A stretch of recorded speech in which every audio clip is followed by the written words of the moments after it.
All right, welcome to the webinar, guys. We are letting people come in, and we're going to be starting in around 15 minutes.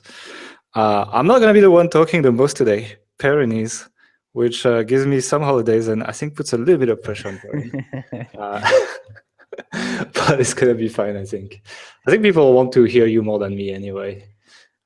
It's like my French accent has fans and haters, you know? Yeah, we'll see.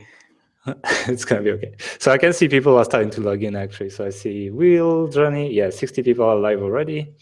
All And right. people are starting to come in. There should be an email coming in right now. So I can see, yeah, the email just came out. So I imagine people are joining in. Welcome, guys. Welcome to the webinar. We are getting started in around 15 minutes. We just wanted to give the time for everyone to log in, to make sure that they can hear us okay, that they can see the screens, that everything is working, etc. You actually have 3 people here tonight. So there's Perrin, who is going to do most of the talking tonight, as I said. And that's, as I said, very nice for me. There's going to be Mark, I think, is going to be handling a lot of the chat, etc. And me, I'll just sit back and look at you guys do the work. So that's the plan. Don't let Gail fool you. He did way too much work over Christmas and New Year's. I don't know what you're talking about. Yeah, I can see the chat's coming to life. Can you guys hear us properly? Can you guys see properly? Everything's okay. Make sure that you can see properly because we're gonna go quite fast when we present. So you probably won't have a lot of time to tweak things. So it's a good idea to work on that now. And you have literally like 12, 13 minutes. If you need a drink as well, if you need anything that's gonna keep you essentially at your computer for around, I'd say, with everything, like an hour and 20 minutes, maybe 30 minutes. Depends how long you want to stay for the Q&A at the end. I think the presentation is going to be like an hour and 10 minutes or so. And then we'll stick around and answer whatever question you have about building authority sites. And yeah. Yeah, I think last time we went for about an hour and a half on the questions. So last time we had 3.5 hours of live webinar. Wow. So I hope you have a bowl of water next to you, Perrin. A bowl of water? A bottle. That's the French accent. The French accent people love in America. I thought you said a bowl of water. Yeah, that's what I do. It's like I just put my head in it, you know. Yeah. Okay. Or vodka if you want. It depends on your mood, but. Also, guys, every time we do a webinar, people ask why it's blurry. If it's blurry for you, it might just be Webinar Jam, and you can click through to YouTube Live, and there's usually a higher resolution image there. Yeah. I can see people are putting test questions and everything, so definitely the chat seems to be working. Where is everyone from, by the way? I'm curious to know where you guys are listening from. And is it as freezy where you are as where we are? Because right now it's like Mark and I were in Hungary, and I was reading an article just before that, and apparently in some parts of the country it's minus 28 degrees, which Celsius, which is minus 18 Fahrenheit. That is so crazy. And the river is literally freezing right now.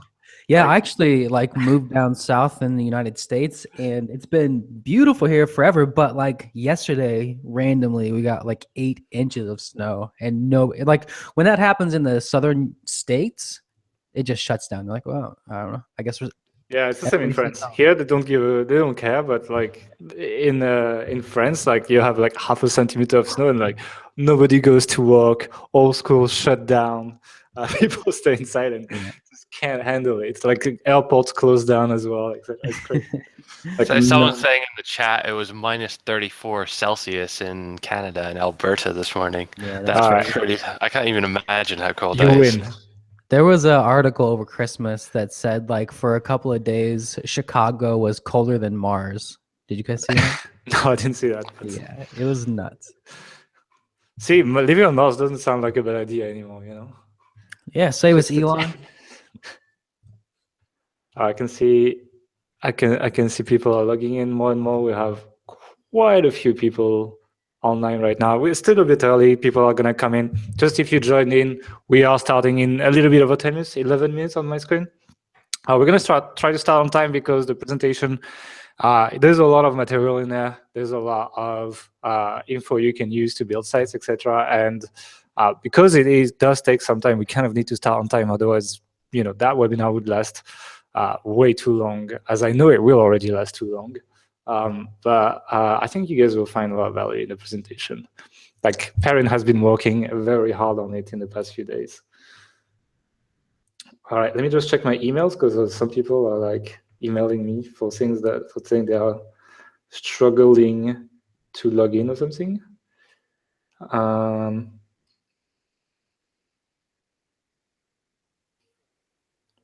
Okay.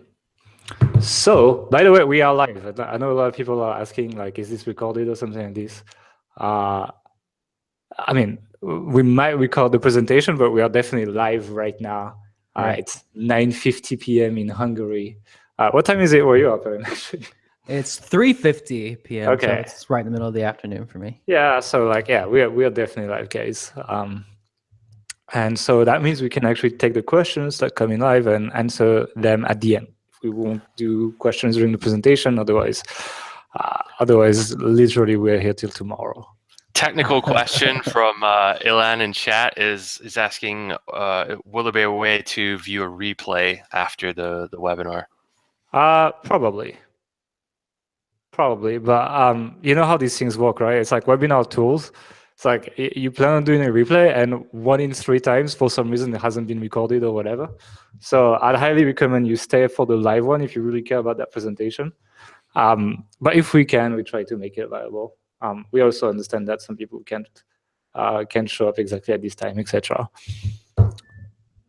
Question: any prediction for 2017 SEO? Well, we actually did a podcast on that, where I ramble about really weird update ideas, like the conciseness update, for example. So you definitely should go and check the Authority Hacker podcast. We have quite a lot of episodes right now. We have like 56, 57, something like this. We'll be doing a full Q&A at the end of this webinar as well. So if you have any SEO questions specifically, or someone else just writing how to build linkable assets, if we're not covering that specific topic in this webinar, which we may very well be, then you can ask us any of these questions at the end and we'll go through them in detail. The last webinar we did, we spent, I think it was about an hour and a half answering people's questions. We got through literally every question that was asked. So yeah, people were asking us to go offline, they're like, go home now. So yeah, should be fine. I see more people logging in, so people are coming online right now. We got people from basically everywhere. We're not going to answer specific questions right now, guys. And we're not opening H Pro right now as well, by the way. I know some people are asking about H Pro. It will come back this year, but it's not today.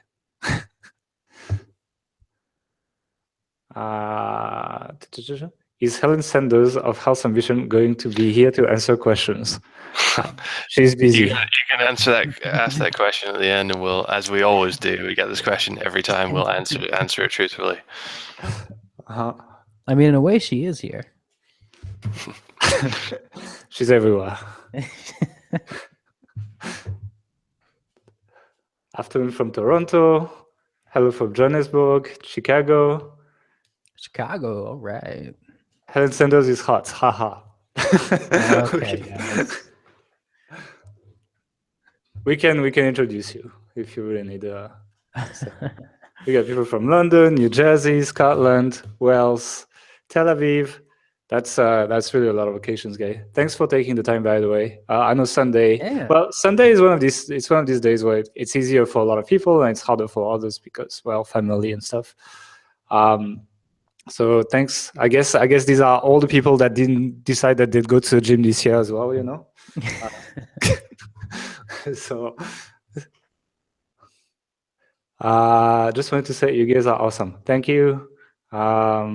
People from Bangladesh, people from France, Italy as well. Yeah, there is quite a few Europeans here. It's like, this is one thing that I'd like to see more represented, like the European online marketing community, because all the big guys are from the US. No hate, Perrin, but it's like I'd like Europe to be a bit more represented in online marketing, I think. Argentina, Poland, Canada, Belize, Romania, Macedonia. I will shoot you if you don't call my name from Nigeria. Please don't shoot me. Hi from London, Barcelona. Vikings are cool. Netherlands, Wales, Norfolk, Alabama. Ooh, whoa, an actual live webinar. Yes, we are actually live. It's real. It is real. This is what we do on Sunday. This is the best thing we have to do. We come on live webinars. So guys, I see people are still logging in. We're starting in 5 minutes, just FYI. Welcome to everyone that just joined in. As you can probably see on Perrin's screen, and when I will stop talking, then we're going to talk about the exact tactics Perrin used to turn hillpub.com, so we actually give you the site, into an authorized site worth over $200,000 in under 2 years. And I remember when we, like, you know, when you just lost your other site, and you're like, oh, I don't know what to do. We need to figure it out, etc. And I'm like, oh, you just got a dog. Let's like, the dog news could be good. And that's when I started, and look at where it took you right now. Yeah, it's funny that because my dog's name was Chewy, and so I named the site after her originally, not knowing that there was like a massive dog retailer with a similar name, and I got into a bunch of legal trouble. But now it's Here Pup. Yeah, it was another name at the beginning. You'd lost quite a bit of time on that. I think you'd reach the results faster if you didn't lose time on that. Yeah, I probably lost like, I don't know, a month and a half or something. Well, by the time you did the redirect and you got the SEO stuff, etc., yeah. I would say. Guys, if you have any questions, there'll be an opportunity to ask them at the end. We'll be doing at least probably an hour, probably more, of questions, so we'll answer anything then. No need to ask them all now and/or continuously copy paste them, repeat them. If you do that, we're probably likely to ban you. So please just hold your questions for now, and we'll get to every single one of them at the end. Thanks. Yeah, that's why we try to avoid questions now, because people are still logging in, and if we answer them now, like, they will come again in the Q&A and stuff, and it's not gonna be the most efficient way for people to, you know, watch this webinar. There certainly is a Scottish twang in my accent, Robert. I'm from Aberdeen. That's weird, because most people can't guess that, actually, that you I are didn't from know that. Scotland. And I wouldn't have guessed either, I don't think. Yeah. Who's the third person? It's one of us, but I don't know which one you're talking about. So. I was born in Aberdeen, Charlotte, NC. I'm not answering questions right now. I see people are posting questions, but I don't want to answer questions right now. But we will definitely answer them at the end, so don't worry. Will there be a replay / YouTube? I said that earlier. This one I will answer. We will try, but 1 in 3 times webinar tools, for some reason, mess up the replay. So I encourage you to stay around. But if we can, we'll try to have a replay. Alistair from IH Pro here to hear Super Perrin's backstory. So we got Alistair here. I think you are in the slides, actually, Alistair. Yeah. So you're basically about to become a celebrity and recognized in the streets tomorrow. Yeah. So call your family. Get ready. Because it's going to happen. You answered the question. I answered the question about the replay. Like, answer questions about the actual webinar. That's it. We are starting in 2 minutes, though. So it is coming soon. By the way, I'd like to know if there will be a replay, because I kind of have some obligation. Will you do a replay? We will try, as I said. But as I said, also, webinar tools sometimes don't work as intended, and the replay just doesn't work. So as much as we can, we put it live. But I cannot guarantee it 100%. That's not, there's different Joes. Okay, I see. Asking different questions. Okay, Joe, no worries. Please don't ask questions in caps, by the way. I'm going to make a rule that we ignore every question in caps. So if you ask your question in caps, it's just going to be ignored. So that it's going to be easier. Otherwise, this chat is going to become a spam fest. Got to hear somebody was from Charlotte, North Carolina. I think so, yeah. I saw it earlier. Okay. Try Webinar Ninja next time. I agree. I want to check it out. It doesn't plug into Thrive Leads though, so I need to figure out how to optimize the registration process. But I think it might be a better tool. Someone's saying, why doesn't Mark's picture look like Mark in the videos? Which videos? It's his twin brother. No, I don't think there's videos of you, so that's probably why. I mean, there's no videos of me either, so much. So Yeah. Unless you go on the deep web or on the dark web or something, there's just some videos of us. So probably someone else. There's that one video you took of you playing a sport. Remember that for Health Ambition for the taste okay, study? Yeah, but that was on the H Pro group, like. That's right. Yeah, okay. I think we should get started now. I see people are still logging in, but by the time we get started, they will be here. So I think, Perrin, you should take it over and get started. Are you ready? I'm ready. All right, let's go. All right, guys, thank you for coming. Welcome to the webinar. I'm super excited to have you here. And I think you're going to find that this is a lot different than most webinars. Some webinars are vague. I'm going to try to actually teach you stuff, or as much as I can in this time frame. Full disclosure, I'm getting over a cold. I'm going to try to do as much of this as I can without, popping cough drops and taking water. But you might hear me cough. You might hear me, pause for a drink or something. So hopefully it won't be too distracting. Other than that, let's get started. Let's dive into the tactics I use to turn hiphop.com into an authority site worth over $200,000. So first, who am I? Some of you guys might already know. Some of you guys might have been following me since my time on like Niche Pursuits. I've been at Authority Hacker for a while now, but what you really need to know is that I've been building websites full-time since 2013. If you didn't know, before that, I really was just a cubicle monkey. I got a quote unquote good job at this massive global consulting firm. And I was basically a cog in a machine. I was there for maybe like 3 months before I realized that I absolutely needed to get out of there. So I just started like pounding business books whenever I could.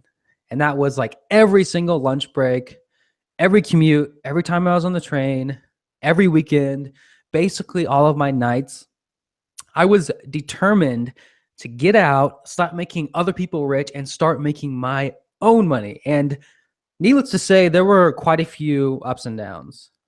So don't laugh at me here. I'm really embarrassed of quite a few of these, but these are just some of my failures. Believe me, there are plenty more I could tell you about, but these are the ones that I kind of remember and that stuck with me. So one of the first sites I tried to create was a nursing site. That failed. I also created a poetry site, and how's that for a niche? It's an awful idea. That failed. I tried to create a gaming site, and that failed miserably. I also tried to write and sell a dating ebook, and that actually made $18.50, believe it or not. But you can't eat off of that, so that was still basically a fail. With a little help, though, from a guy named Spencer Hodds, who kind of walked me through the process in detail, I finally started to get it.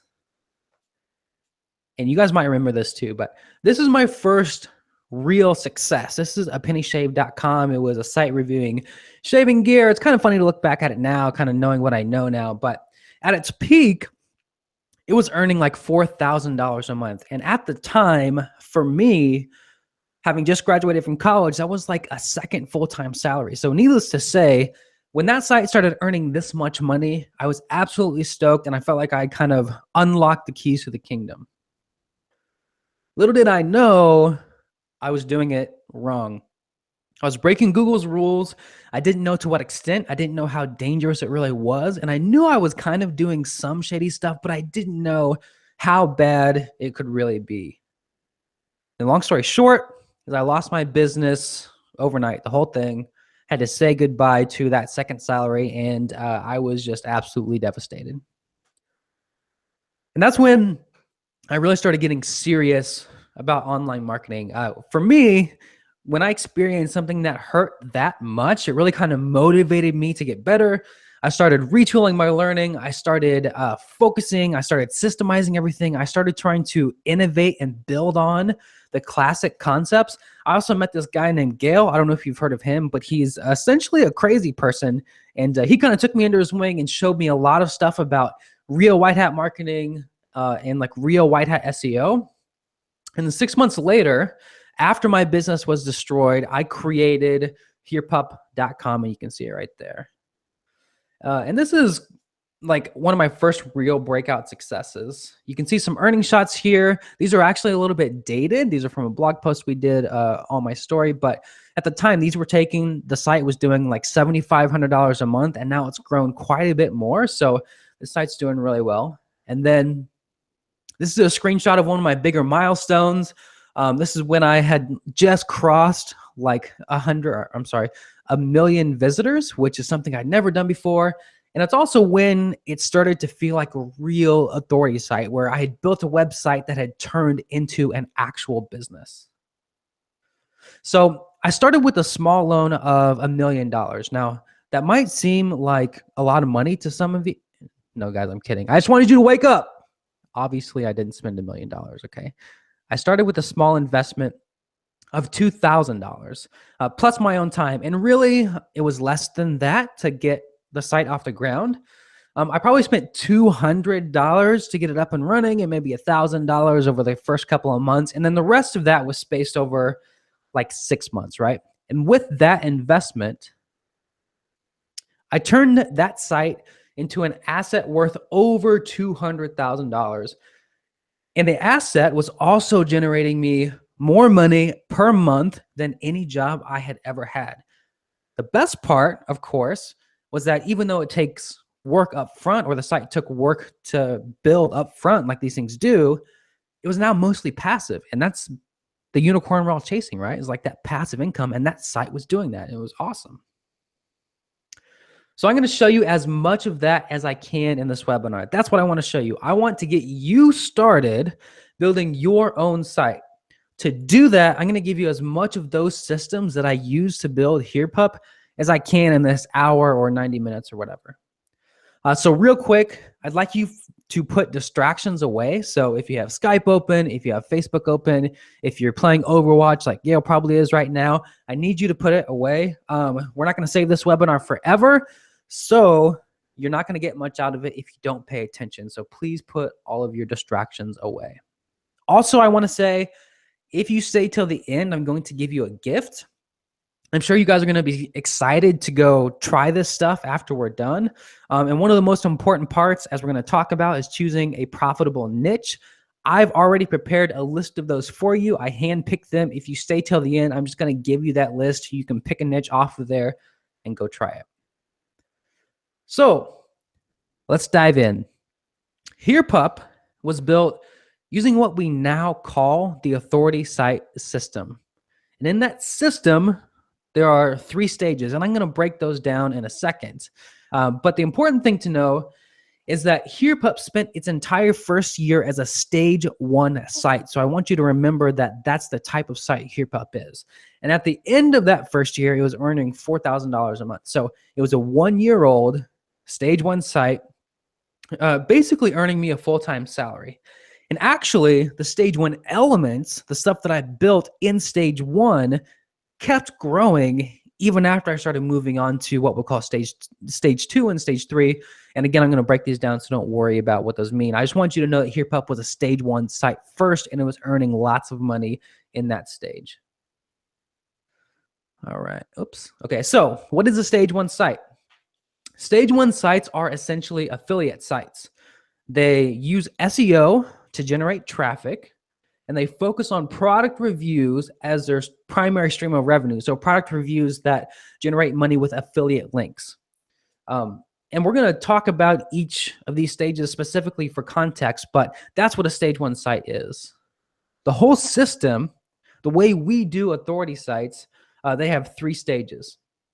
And of course, this is not the only way to build quote unquote authority sites. This is just how we do it, because we've found that this is the best way to get a quick ROI and capital you can use to bootstrap the rest of of a site and really turn it into something that's making like that's worth hundreds of thousands of dollars. So the whole system has 3 stages. Stage 1 is just what we talked about. It's an SEO driven authority site focused on product reviews, and that's pretty much it. Stage 2, for context, is everything that was in stage 1, but then we add stuff like display ads, email lists, informational content, and social media traffic. Stage 3, we have all the stuff that was in stage 2, but we add our own products. So we've got all that stuff, but we start creating stuff that we can actually sell on our own. I want to note here the stages are not about profit. One good example is the Wirecutter, which really is a stage 1 site. All the traffic comes from SEO, and they make all of their money with affiliate sales, and they just sold to the New York Times for $30 million. So stages aren't about profit. Plenty of sites stay in stage 1, and this is a really good example of that.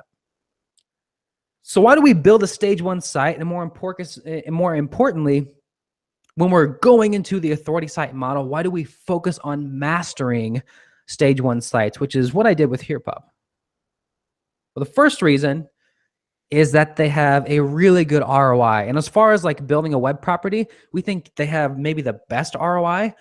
So HerePub started with an initial investment of $2,000, and it's now worth over $200,000. So there's almost no other investment in the world that can yield that kind of return. In the later stages of the authority site model, they are definitely worth it, but they typically don't yield as good of a return as quickly. So stage 1 is very good for ROI. In fact, Gail wrote a post where he analyzed a bunch of revenue streams from lots of popular bloggers, and he found that affiliate marketing is one of the highest ROI activities bloggers can do. The other one is services, but we kind of left that out of the authority site model here because it's like tied to your time. But oops, sorry, my mouse is a little bit hair trigger. But they're very high ROI, and you can go read that case study. Reason number 2. I'm sorry, hold on. Reason number 2 is that they are the easiest. So, I'm sorry. Yeah, I'm on a different slide, but I'm having no worries. Just go back one slide. Yeah. Hold on. Secondly, though, they're the easiest to build. The thing about internet marketing is that there are lots of different skill sets. When people try to learn all of them, they tend to fail, right? Stage 1 sites are in this kind of Goldilocks zone where you do pick up skills, but they're extremely focused, and it's easier to execute. And they really are easy, and in fact, there are only 4 steps. So real quick, I'm going to run through the 4 steps, give you a bird's eye view, but we are going to talk about each of these in detail. So the first step to building a stage 1 authority site is picking the right niche. This is something people tend to get wrong, and it's really important not to get it wrong, because if you do, you could literally waste a year, right? So the second step is creating a credible site, something that looks good and legitimate. Step number 3 is publishing content that actually sells. And then step 4, we can cue the scary music here, it's building links. I know this is a hot topic. This is what a lot of people are going to be asking questions about. This is what lots of people are scared of. It is part of the process, and we are going to talk about it. So those 4 steps are what we're going to cover today. It's what you need to build a stage 1 site, just like HerePub. My promise to you is that by the end of this webinar, you will understand the 4 steps you need to follow to go build your own stage 1 site. It's going to include some peeks behind the scenes. It's going to include some examples. It's going to also include some secret little hacks that I honestly haven't shared with anybody. So is that something you feel like you would want to see? If so, you can just let us know in the chat, because if you don't want to see it, we don't have to do this. But I hope you do. This is something that we are really excited about, and I would love to share it with you. So if you do want to see it, just let us know in the chat. I'm already seeing some good responses, so I'll take that as a positive sign, and then we can go forward. So let's jump into step 1. Step 1 for building a stage 1 site is picking the right niche. Like I said, this is extremely important. This is the thing that if you get wrong, you are just going to be wasting your time and money on everything else. So what makes a good niche? Well, especially for stage 1 sites, there's a bit of a formula. And it really boils down to 3 things. The first is that you want niches in which people are ready to buy stuff. Second, you want to make sure there are actually products to sell and recommend as an affiliate. And finally, you want the SEO required to rank in Google and get traffic to be achievable. And that means you can do it with your skills and your resources. Okay, so now let's talk about what types of niches you can use where you can usually find these stuff or that usually meet these criteria. All right, so these are the real gold mines. They're passions, lifestyle, and problem niches. So passion niches are going to be kind of like hobbies on steroids, right? These are going to be stuff like cooking, things where people get really passionate about it, and it's the thing that they do for fun. Secondly, we're looking at lifestyle niches. That's going to be stuff like parenting. Lifestyle niches are the niches that become part of people's identity. Parenting, maybe another one would be like runners or like DIYers, where if you ask someone who they are, they would mention this thing. And finally, we like problem niches. Those typically meet the criteria as well. So these are niches where people need solutions right now, and that's going to be stuff like skincare. So why are these niches so good? Mostly because these niches tend to have lots of people who are spending money. So to illustrate that, I just want to dissect one of those that we just talked about real quick. So let's look at the passion niche of cooking. So here I am in the food subreddit, and there are 9 million readers here. So I'm not saying that every niche needs a big subreddit, but having a big subreddit is a good indication of audience. I'm just showing you that there are tons of people in this niche, right? And when you have a big audience, it's important because it's easier to get a small slice of that SEO pie. So it's a good indicator. Passion, lifestyle, problem niches also tend to have lots of rabid buyers. So thinking about cooking, this is the blender section from Amazon. There are thousands and thousands of people buying and reviewing this one cooking tool. So you can probably imagine how big that market is, and you can probably imagine how much money is changing hands. So we like people spending money because that's what we are doing as an affiliate. We are recommending products for them to buy. Also, another major perk of these types of niches is that there's lots of marketing opportunities. So when we're talking about stage 1 sites, marketing means link building, and that means reaching out to other bloggers. Big markets in passions, lifestyle, and problem niches tend to have lots of bloggers, which makes link building much, much easier. And finally, there are usually really big communities. So this is Tasty's webpage. That's the food and cooking, or the cooking page rather, run by BuzzFeed. And there are 78 million fans, which is frankly pretty ridiculous. So what's here, Pup? I'd say it's both passion and lifestyle. People identify strongly as dog owners, so maybe it's a little bit more lifestyle than passion, but also dogs are people's hobbies, so I think it's kind of right in the middle. And I knew that. It's one of the reasons I considered the niche in the first place. I knew that it was a strong passion and lifestyle niche. So how do we use this? Okay, so we're thinking about creating a profitable or picking a profitable niche. How do we use it? If I'm looking to start a new site, my initial brainstorming list will be passion, lifestyle, and problem niches. So I'll try to come up with 10 or 20 ideas for niches, and the only criteria is that they are either passions, lifestyles, or problems. Then it's time to start shortlisting those niches and doing some research, and we're going to look at that too.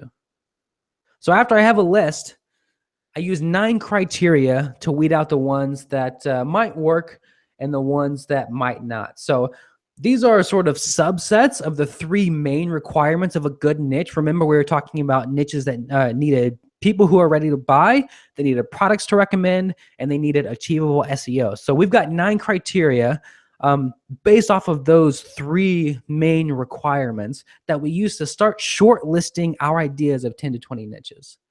We do it with a spreadsheet like this. I plug those ideas into a spreadsheet, and I've got the 9 criteria here. So you can see I've got the dogs niche listed there And what the spreadsheet does is it allows me to assign a score for each of these criteria. Are there big sites doing well? Are there small sites doing well? And is it a passion, lifestyle, and problem niche? And this is telling me if there are people in there.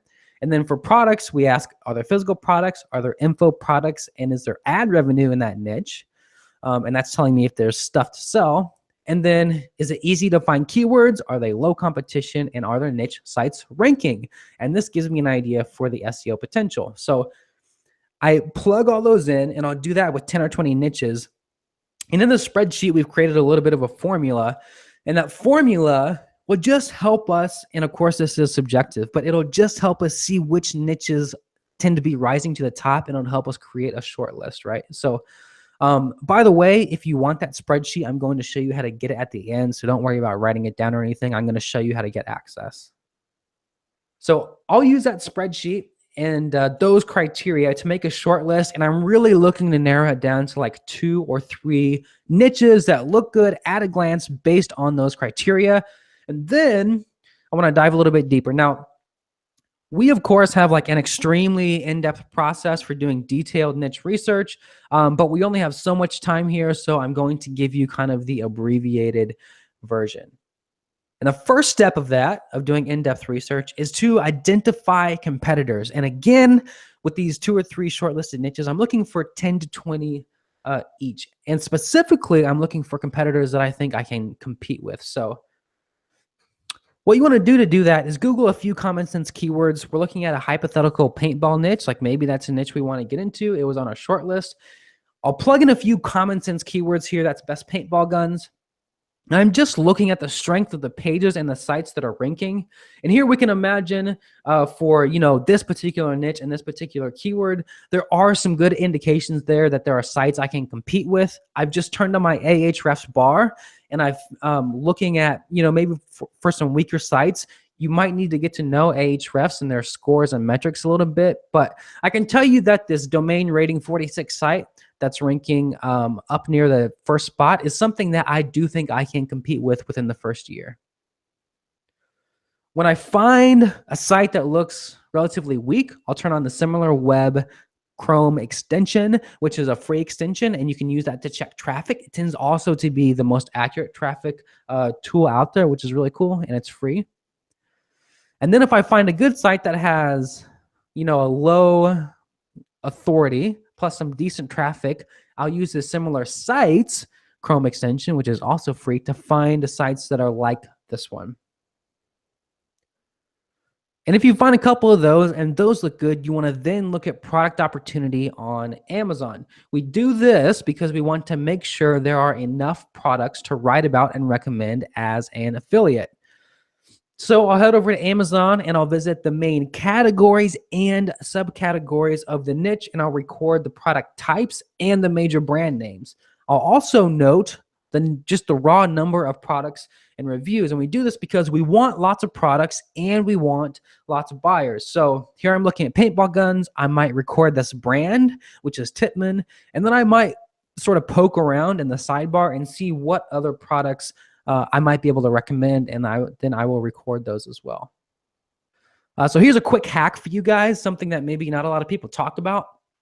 Try to brainstorm niches with unsexy products. So unsexy products are one of my favorite ways to make money online. I'll still make sure I'm in a passion, lifestyle, or problem niche. But unsexy products tend to have low competition because people don't want to write about them, right? Like no one wants a article, or no one wants to sit down and spend an hour writing about some unsexy product. No one wants websites featuring unsexy products.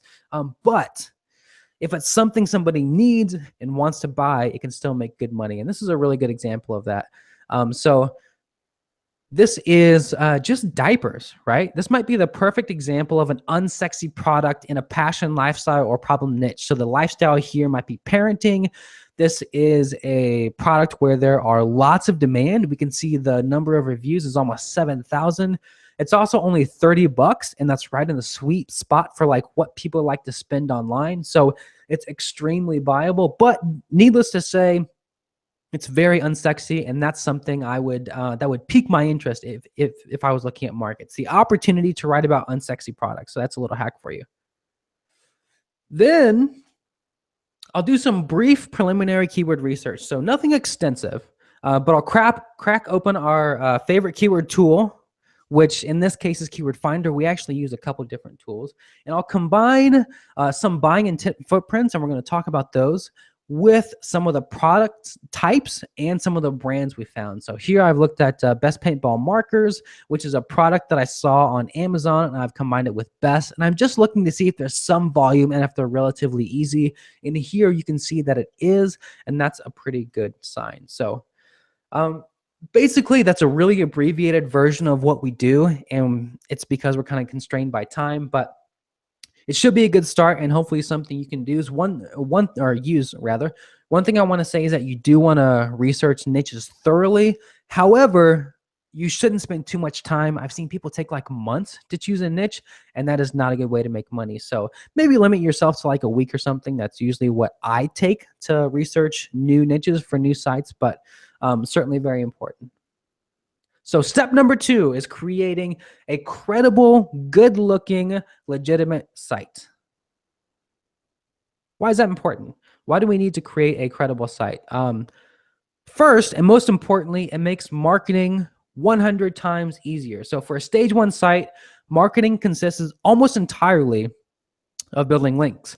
And to build links, we're going to be emailing people and asking them to look at our site. When they look at your site, you want them to be impressed and you want it to look legitimate. That way, they will be more likely to give you a link. It also stands up to manual reviews.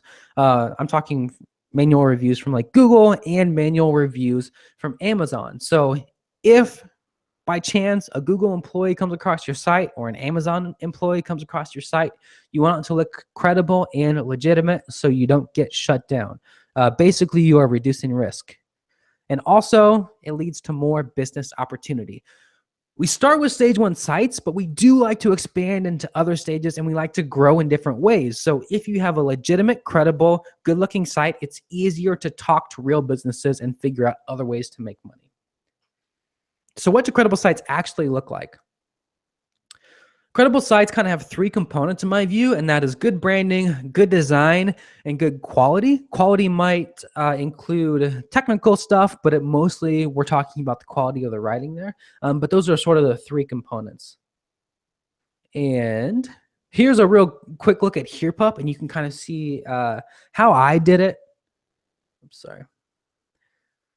I'm going to leave that. I'm sorry. My mouse has like a hair trigger, but you can kind of see how I did it. We're talking about quality, branding, and design. So that's a quick look, and I'm going to go back to a few of these elements in a second. But we don't have a lot of time, so I want to zero in on branding and design and give you guys some hacks so that you can go out and use them today. So for good branding and design, we need basically 3 things. We need a clean theme, we need brand colors, and we need some sort of logo. Themes are probably the easiest. They just need to be clean and simple. That basically means you need common sense navigation, common sense sidebars.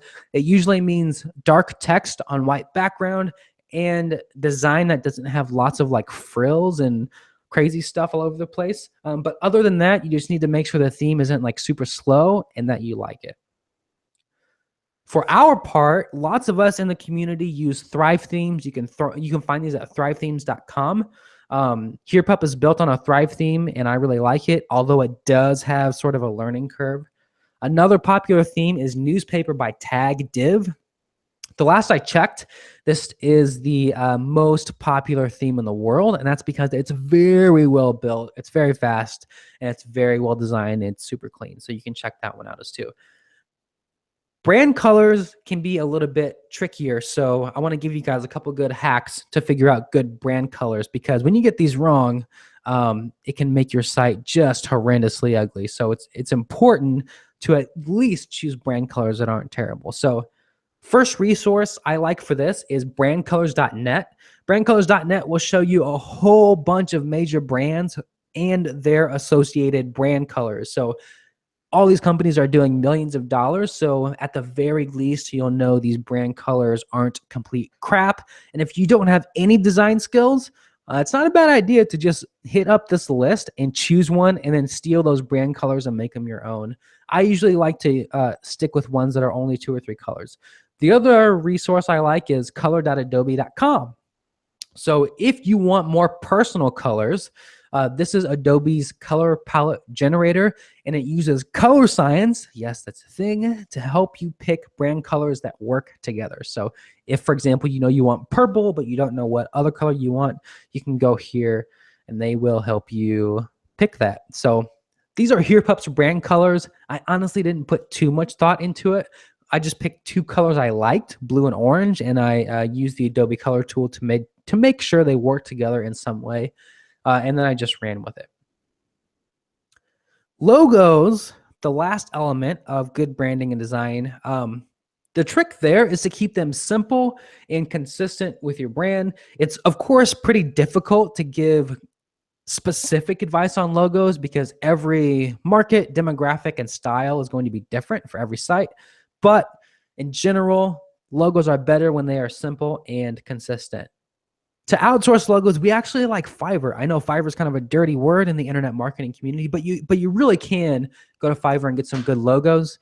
You just have to sift through a little bit of crap to get there, but there are good designers there, and it's certainly worth testing out 2 or 3 of them for $5 a piece. If you want more premium logos, you can try Upwork.com. A lot of you guys probably know that, but you can hire specific freelancers based on a portfolio. Or you can use 99designs.com, and that's going to be a little bit more expensive, but it lets you set up a contest so that you get a whole bunch of results for your logo, and then you can just pick a winner. The catch for 99 Designs is that you do have to pick at least one, so you kind of commit to that money. The main ingredient in a good logo, though, is to give your designers good reference points. Basically, you want to copy logos you like. That means you identify key elements and include them in your design brief. So here's an example. Say you were starting a site and you knew you wanted like a minimal logo that was maybe a little bit cartoony and that had a fun font. You would maybe find logos like this, and when you set up your contest or you posted your job, you would say, I want my logo to be a little bit like this.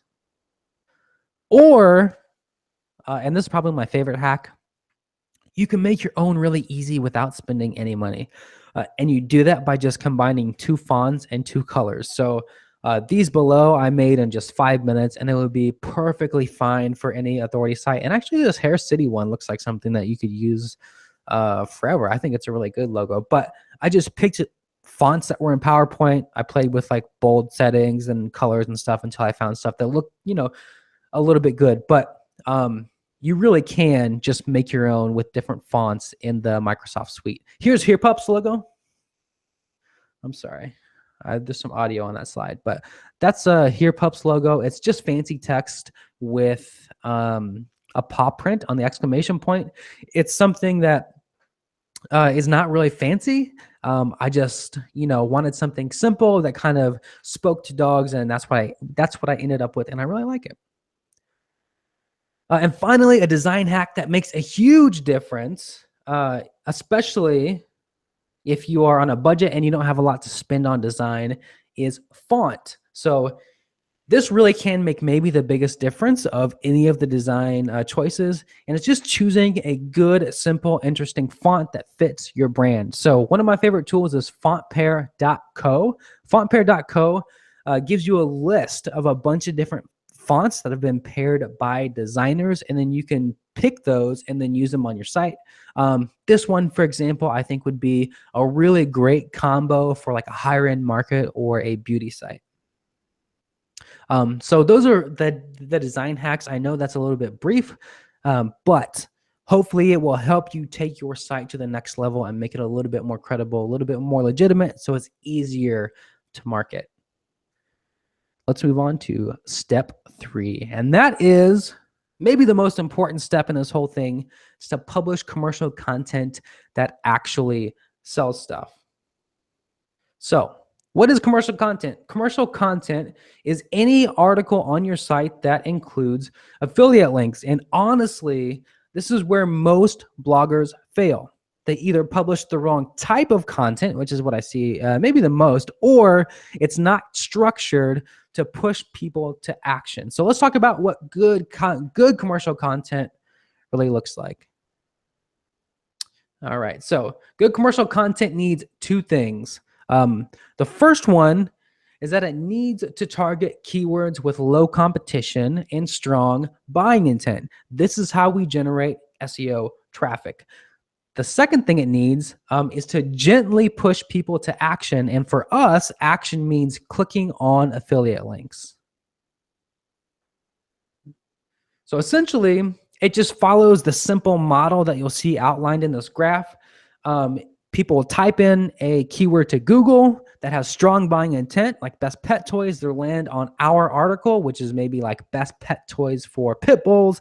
They'll click a link in that article because it's structured appropriately. They will end up on Amazon, and we will get a commission for whatever they buy. So to illustrate this, I want to look at maybe one of the most successful affiliate sites in history, and that is the Wirecutter. So as I mentioned before, the Wirecutter is a true stage 1 site. 100% of the traffic comes from SEO, and 100% of the revenue, as far as I know, comes from affiliate sales. Specifically, it comes from Amazon affiliate sales. So I want you to take a look at this and see if you can notice a pattern here. Of course you can, because I put pink boxes around them, but every single one of the articles on the Wirecutter follows basically the same footprint, and that's this best footprint. So keywords are, for our purposes, the two main footprints we use to find good keywords for stage 1 site are best and reviews. Keywords with these footprints tend to accomplish everything commercial content is supposed to accomplish. So they tend to have low competition. They also tend to attract buyers who are really far along in the buying process. So they've got their credit cards out, and it's easy to write articles around those keywords that push people to take action. So those two footprints are a stage 1 site's bread and butter most of the time. There actually is one more, though, that I don't see people using very often, that is really useful and one of my favorites. And that is the versus footprint. So keywords using the versus footprint often don't attract tons of traffic, but they are among the easiest keywords to rank for. Here's an example. We're looking at a hypothetical paintball site. Again, we have Titman versus Spider, which are two brands. And you can see the volume isn't huge, but they're really, really easy to rank for. And that means if you don't have great SEO skills or you haven't built lots of links yet, these keywords can start making you money sooner, lots of the time. So how do we use, or how do we know which keywords produce the best commercial content? So I'm sorry, one second. Okay. So we know which keywords produce the best commercial content. What types of content do we write to really target those keywords and to move people to action? Well, there's two main types: roundup reviews and single product reviews. Roundup reviews are articles that compare several products. You guys have probably seen these. These typically follow the best footprint. And here is an example of a roundup review on Health Ambition targeting best blenders for baby food, which is a bit of a tongue twister. Single product reviews are articles that review just one thing, and these typically follow the review footprint. And here's an example of a single product review on Health Ambition for a centrifugal juicer, whatever that is. For both of those things, the structure is almost always research and advice plus groups of action links plus some kind of mini review. So let's look at an example from HerePup. This is an article from HerePup on durable dog toys. You can see that there's an intro up top, and ignore the ads here. We're running some tests. And then there's a group of action links. These are my affiliate links, and they're in a little bit of a cluster. And then I launch right into research and advice. Below that, if you were to keep scrolling, you would see a miniature review of one of the products based on that research and advice. So we are presenting what we think is the best product, but the bulk of the article is just research and advice. So real quick, it is important for these articles to offer real advice because most of us, when we're doing a stage 1 site, we aren't physically reviewing each product we talk about. The way we can make good recommendations is by helping readers understand how to make a buying decision in the first place. So you could write about stuff like features to look for, the classes of products, safety issues, how to use it, and so on. It could be anything, but the advice portion for stage 1 sites is among the most important. You want to help people make buying decisions. So now we need to move people to take action. And how do we do that? We do that with those groups of action links that I talked about. So what we found is that nothing, and I mean nothing, converts better than groups of action links near the beginning of articles. So there are a few ways to do that. The first, and this is option 1, is to create big, detailed tables. This is the quote unquote traditional way. You guys may remember this from like Spencer Hawes's websites, but other big websites do it also. Like Outdoor Gear Lab has huge, ridiculous tables. It works very, very well, but it's also very time consuming. So on HerePup, I opted for something slightly simpler. Instead of creating those big tables, I created small tables. They're still tables, they're still groups of links, and they convert similarly, but they're much less time consuming. So that's one option, right? The third option for creating groups of action links is just a simple bullet list. So we've been running some tests on these, and we don't have tons of data, but anecdotally, these seem to produce even more clicks to Amazon, but lower conversion to buying on Amazon. They still seem to be really, really good. The main benefit of these, though, is that they are very, very easy to outsource. It's very difficult to outsource a table. You usually end up doing all those yourself. It's very easy to outsource a simple bullet list. And finally, you can create a quote-unquote group of links simply by putting an affiliate link on its own line, like this example. It says, click here to find current prices on papers. If you put it on your own line, it has the same effect as being in a group. And these worked very well for me on apennyshave.com. So people forget that I really didn't have many tables at all. I had 2 tables on that whole site, and 90% of the revenue came from these links. So that's another way to do it. So that's sort of the rundown on content, finding good keywords, getting people who are far along in the buying process, and then structuring content in a way to get people to take action. So let's look at step number 4. Step number 4 is links. Now, I can hear some of you groaning. People hate building links. If that's you, I'd like you to hang in there because I promise you guys, it's not as hard as you think. I do want to say right now, though, that yes, you absolutely do need links. It's basically the only way to rank in Google unless you're targeting some sort of exceptionally low keyword or you have an exceptional site or something like that. But in general, yes, you do need links. There is a misconception around link building, though, and that is that link building is hard. This misconception is what leads people to adopt dumb tactics like PBNs. And guys, I hate PBNs. Some of you guys probably already know that, but I hate PBNs. And it's not just because they destroyed my entire business. It's mostly because I think they're a bad business decision. And before I get into some link building, I know there are people who might like PBNs or might be thinking about using PBNs for a stage 1 site. So I want to just do some quick math here. So right now we're looking at a PBN versus like a guest post, okay? So for a PBN, what you need is an expired domain. When I was doing PBNs, I would find good domains around like $200 because you don't want weak domains, right? You want strong domains. So I'd find a good domain for around like $200. Then you need to host it. Then you need to fill it up with articles so that it looks like a real site. So all that together, you're looking at like $255 for one link, which is, very expensive. For something like a guest post, on the other hand, you might have to go find like 15 sites if you're converting at around, 5 or 10%, which is $0 and might take like 15 minutes. Then you send emails to those sites, which also is $0 and might take 10 or 15 minutes. And then when you get someone to accept your guest post, you can just outsource it on iWriter for like $15. So overall, you're spending maybe 20 minutes and you're spending $15 for one link. So when I look at these two options, the shady tactics versus real white hat marketing, it's really a no-brainer. So in other words, link building is not hard.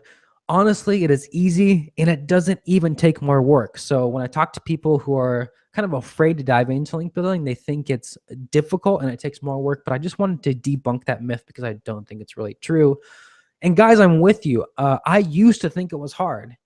When I took time to learn it and systemize it and maybe do a little bit of innovation and figure it out and applied it to my own site, I had some really good results. So here's my link graph, and you can kind of see where my aha moment took place.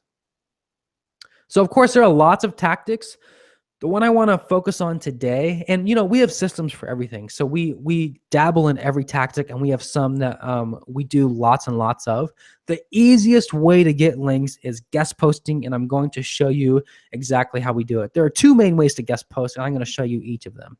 And they're both honestly really easy. So tactic number one is to pitch open solicitations. That means finding sites who are actively looking for people to guest post. So you kind of have to check these sites sometimes to make sure they're not like guest posting farms, but most aren't. And the conversions are usually very high. So here's how to find those. First, you want to start with some advanced queries and just type them into Google, like the ones below. And these are really, not fancy and not like rocket science here. It's just your keyword plus queries people use if they're looking for guest posts. I'm sorry, footprints. People use it if they're looking for guest posts. So keyword plus write for us, keyword plus become a contributor, keyword plus guest post, and that sort of thing. You will usually end up with results like this. So of course you can combine any number of keywords with any number of footprints. So for example, if you have a fitness blog, you might search for running guest posts or jogging guest posts or yoga guest posts, or you might search for running write for us, running, become a contributor. And if you start combining all of those keywords with all of those footprints, you can get hundreds and thousands of results. And honestly, this is something you could basically just do forever. Then you just want to send a script like this one. It's really, again, not super simple. I will read it real quick. It says, "Hey, name, I absolutely love your site. I especially love this post." And you might mention a post. And you say, "I happen to see you're accepting guest posts. I'd be tickled pink if you considered publishing one of mine." Then you might give them some examples of your work. And then you might say like, "Hey, I came up with some ideas that you might like. What do you think? If you like any, let me know. And I can write it up for you." And then you just say, "Cheers, your name." So very simple. Real quick, also, a lot of people use our scripts, so I wouldn't copy and paste this. You'll probably have a tiny bit higher conversion if you write your own. But the idea is you're just pitching somebody who's already looking for the thing you want to give them. They're already looking for guest posts. All you have to do is send them a simple email. Then you just send the emails. So using the queries above, you should be able to collect massive lists of guest posting prospects. For us, these types of guest posts convert between like 5 and 10%. So that means if you want one link per day, all you have to do is send like 10 or 20 emails. So that might take you all of 15 minutes. In other words, this stuff is easy. Of course, you need to keep track of all that stuff. And so I usually do it in a sheet like this. Again, not fancy. Link building is not fancy. It just has columns for all of the information for my targets. So I might record the site, the URL, the name of the editor, their email, and then I have a column for the status. So it'll tell me if it's been pitched, if I need revisions, or if it's live. So that's one way of doing guest posting, pitching open solicitation.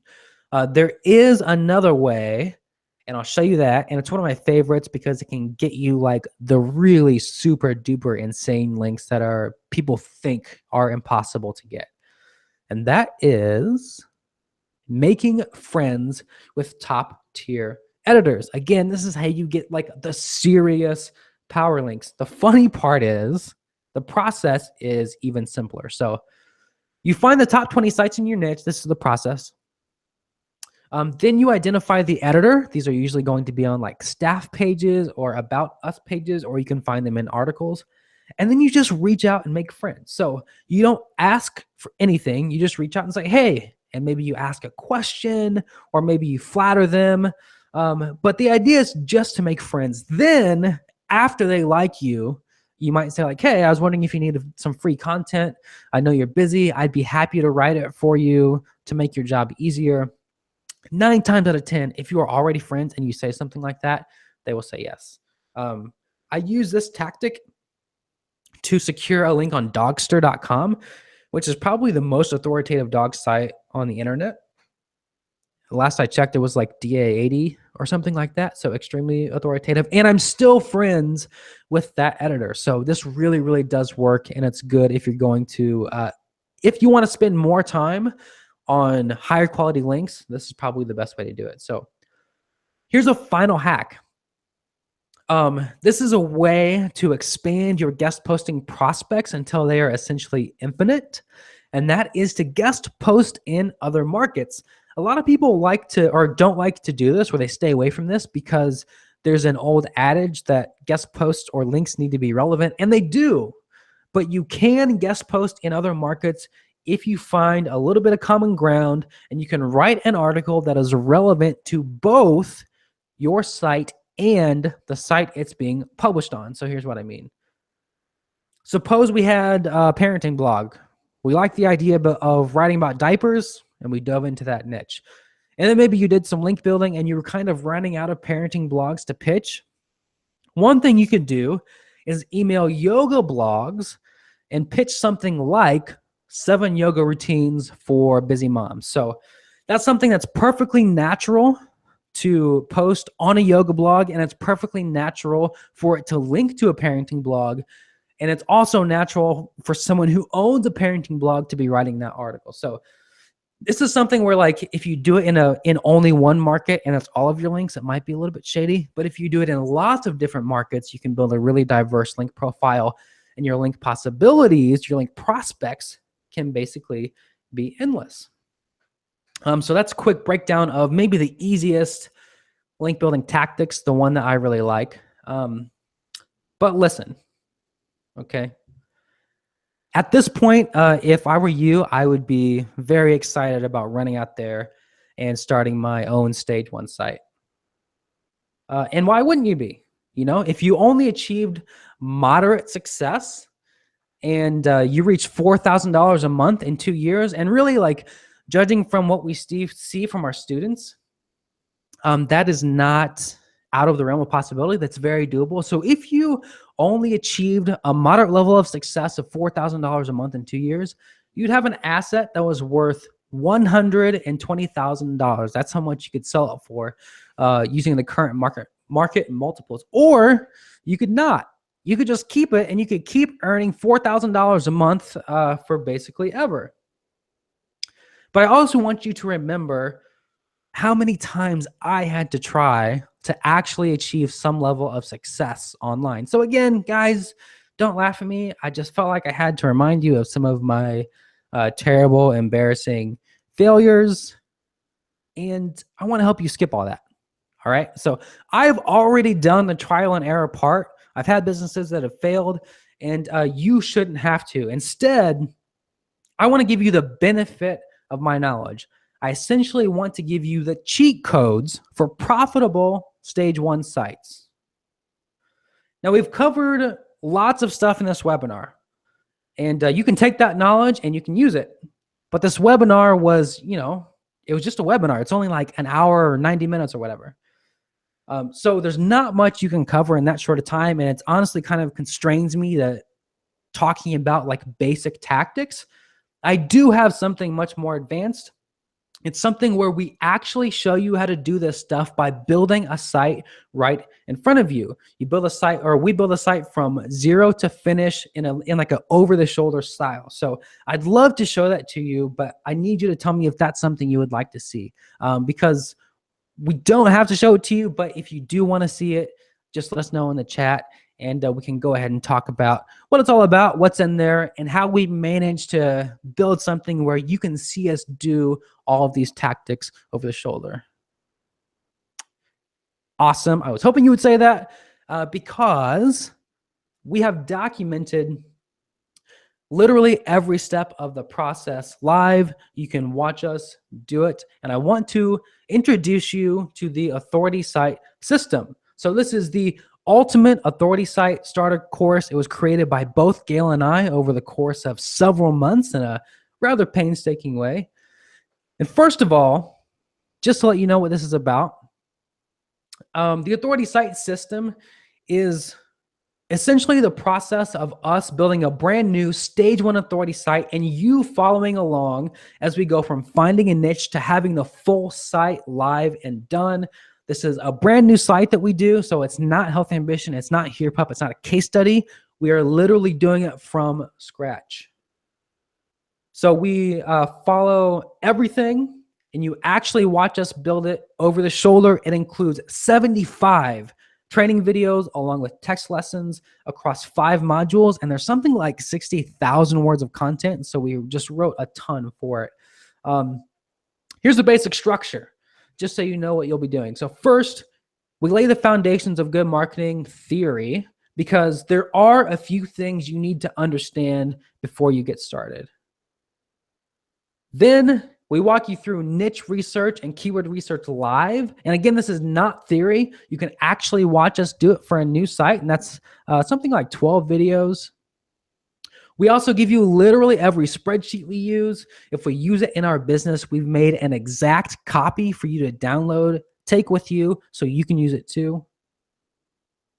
And then we help you set up your site the way Google likes it. We also help you brand it. We help you optimize the on-page SEO, and we help you optimize the technical SEO, something that we found to be like highly underrated in the last couple of years. Then, if you're a dork like me anyway, it starts to get fun. So we'll show you exactly how to create and outsource content that generates traffic and converts people into real revenue. That's 7 training videos. That includes the exact briefs we send to content agencies. And by the way, we will show you exactly which content agencies we like to use and how you can get in touch with them. And we'll also unlock the quote unquote secrets of link building. And that's in quotes there because it's really not a secret. It's just our systems that we've developed over time. And we give all of that stuff to you so you can learn it and do it yourself. And again, this is not theory, especially with the link building. I know this is important. We don't teach you how to do it only. You can watch us go do it. So it's not just a concept. You can just follow along and do it yourself. Along with the lessons, we've also prepared a lot of the work for you so that you can get your site live. We've templated most tasks. All you have to do is download them, fill in the blanks, and let it rip. We've literally have templates for like everything: market research, keyword research, site layouts, content briefs, and link building and promotion. We have templates for everything. Here's what I think is maybe the best part though. So as we looked around the industry, we found that taking action seemed to be a huge issue for people. People didn't know what to start with first. They had information overload. So on top of having a linear lesson structure, we also prepared a Trello board that you can download and will act as your personal to-do list for your own site. So like literally every single task you do or you need to do is on there. If you follow this, you will have a stage 1 site at the end. It would be almost impossible not to. So we worked on that a lot, and every single task is extremely detailed. It's tied to the lessons. There's a clear expected outcome, and it's associated with all the templates and all those other goodies you get. So all you have to do is follow the to-do list, and it makes the program very, very simple. Okay, so here's what you get inside tasks. That's what we're calling this thing, the Authority Site System tasks. First, you get 75 training videos, and that's worth about $200. We go over every single tiny thing so you can see it. On top of the 75 training videos, you get dozens of copy and paste templates. Those copy and paste templates, you can download, take with you. Anything you have to, I'm sorry guys, my mouse is going crazy here. Anything you need to send to somebody, we've already created those templates. You can take it with you. That's worth like $1,000 on a bad day. On top of the 75 training videos, the copy and paste templates, you also get access to every single internal tool we use. So we have a bunch of spreadsheets and custom algorithms that give us insight into our content, insight into our niche research, insight into our link building. You get access to all that stuff. If we use it, you can have it. On top of the 75 training videos, the copy and paste templates, every internal tool we use, we also give you that Trello system. And that is probably the most valuable thing in the entire program. It is the cheat code. If you follow that, you will have a stage 1 site. And I think this is easily worth $4,000. On top of the 75 training videos, the dozens of copy and paste templates, every tool we use, the step-by-step Trello system. We also include the live demonstrations of each tactic. So one more time, this goes beyond theory. We demonstrate everything for you live. It's as close as we could come to sitting down with you at your desk and doing it right in front of you. I think that's worth about $1,000. So total, the 75 training videos, the copy and paste templates, every internal tool we use, and the step-by-step Trello system, plus all the live demos, the total value is about $9,500. So I want to ask you, would that amount of money be worth it if you had the exact step-by-step process you needed to build a website that earns money every single month on autopilot? Would that amount of money be worth it if you could skip the entire trial and error process of learning how to make money online? Because I've already done that for you. Would that amount of money be worth it if you could quit your job sometime in the next year? That was one of my goals, right? Maybe it's your goal. And would that amount of money be worth it if you had the peace of mind of knowing you were doing it the right way and you didn't have to worry about losing your business like I did? Would that amount of money be worth it then? Now, people are already getting results with this system, guys, okay?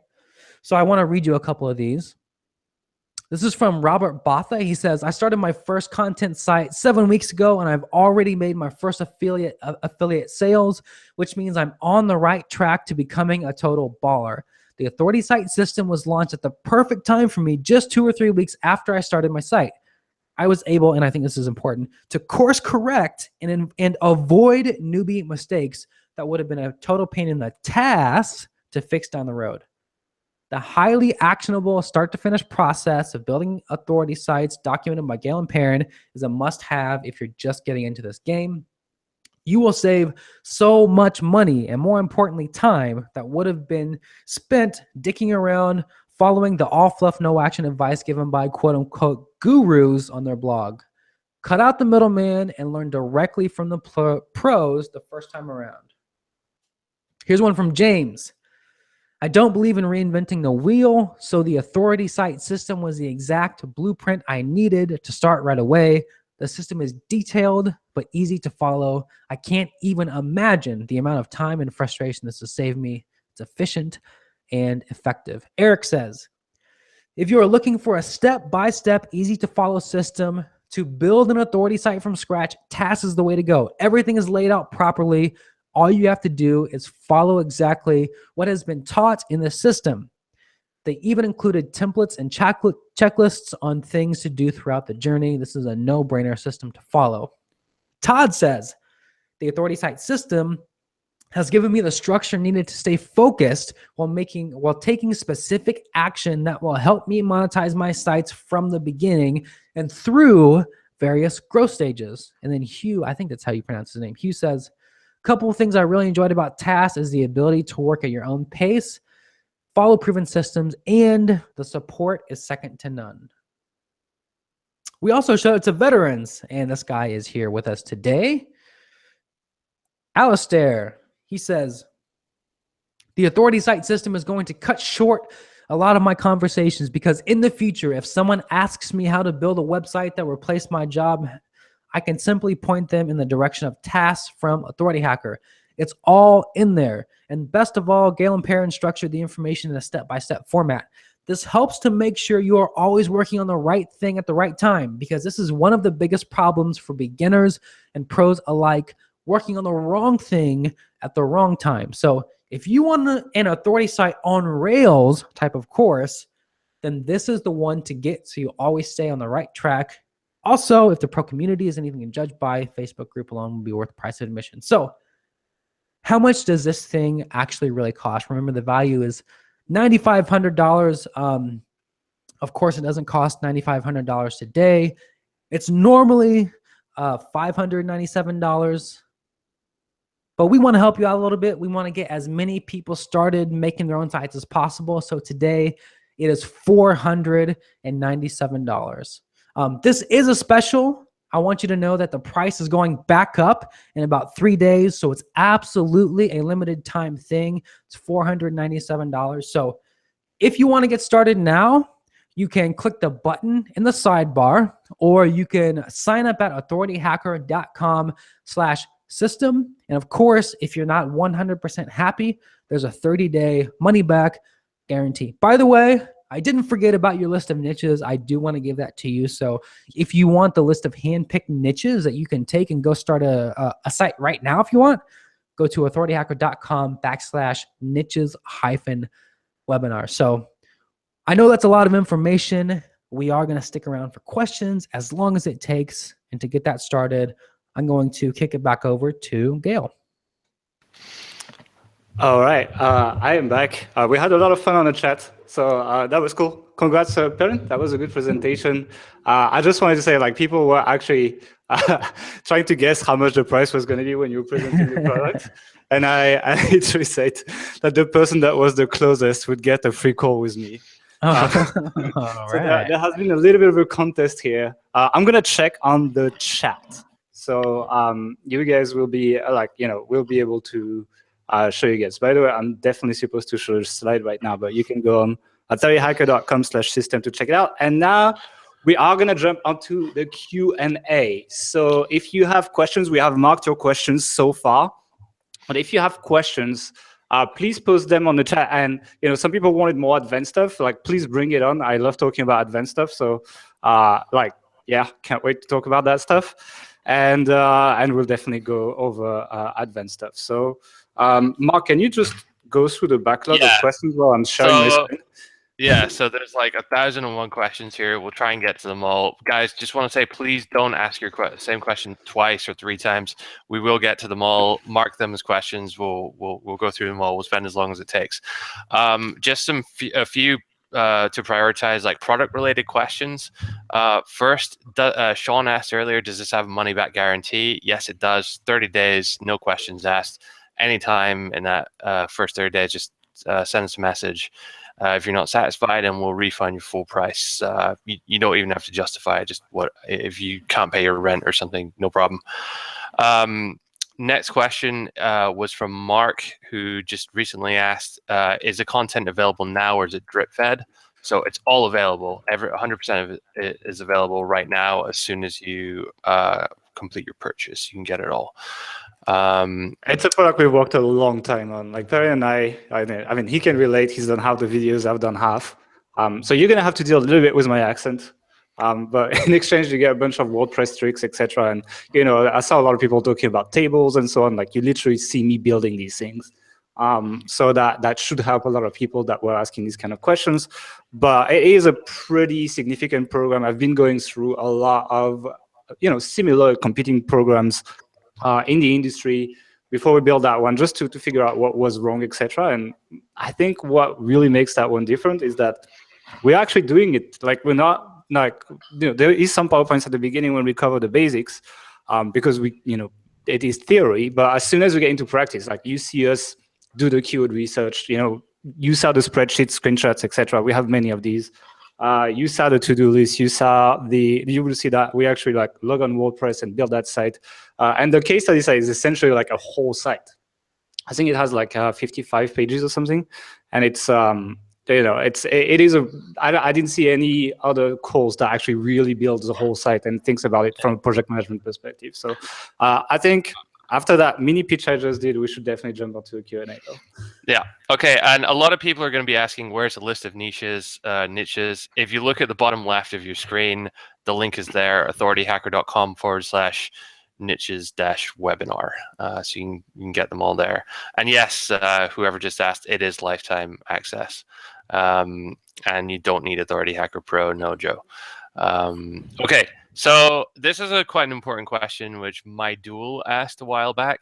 I'm not sure he or she asked, as a newbie and for the very first niche site, how much money do we need to get the ball rolling? So they're talking, getting the hosting up, WordPress, content. Like, what are they spending money on? How much is that going to cost?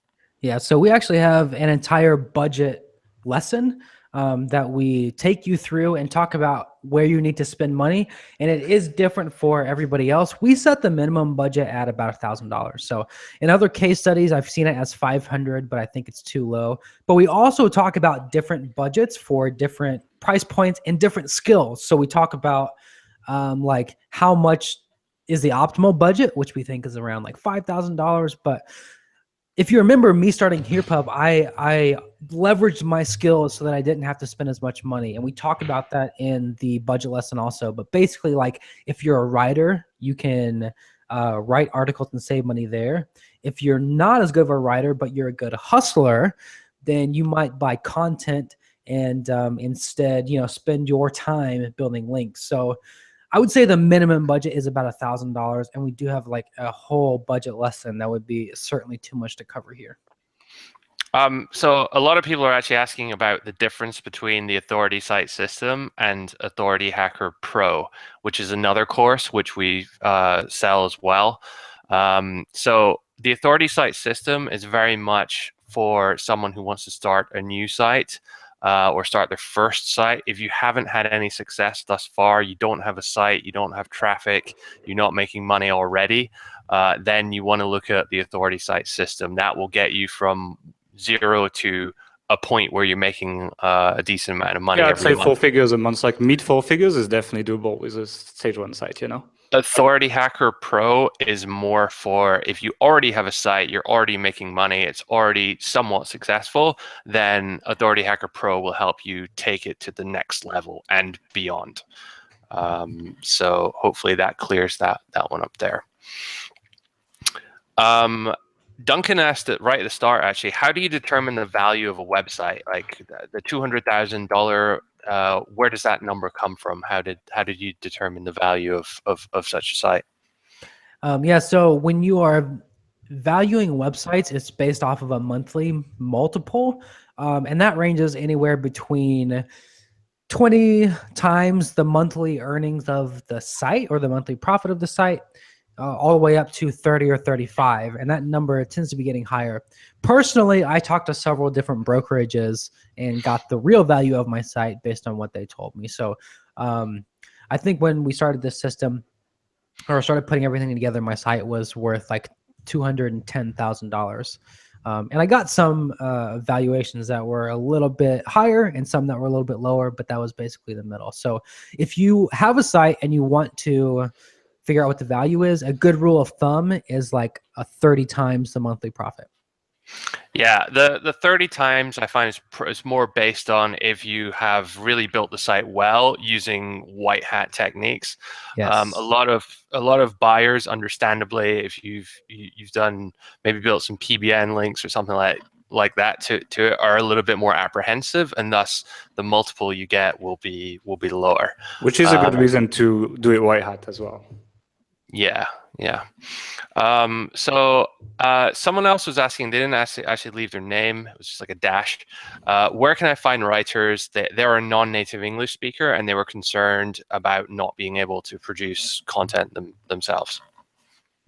Yeah, I'm going to do this one. So we have several places where we find writers, depending on the budget, depending on where you are, and depending also on your knowledge of the niche. So if you're really starting up, and in the Authority Site System, we talk about using Text Broker. I like Text Broker for beginners because it doesn't involve hiring a writer. And that's something that can be scary if you've never built a website or if you've just never hired someone.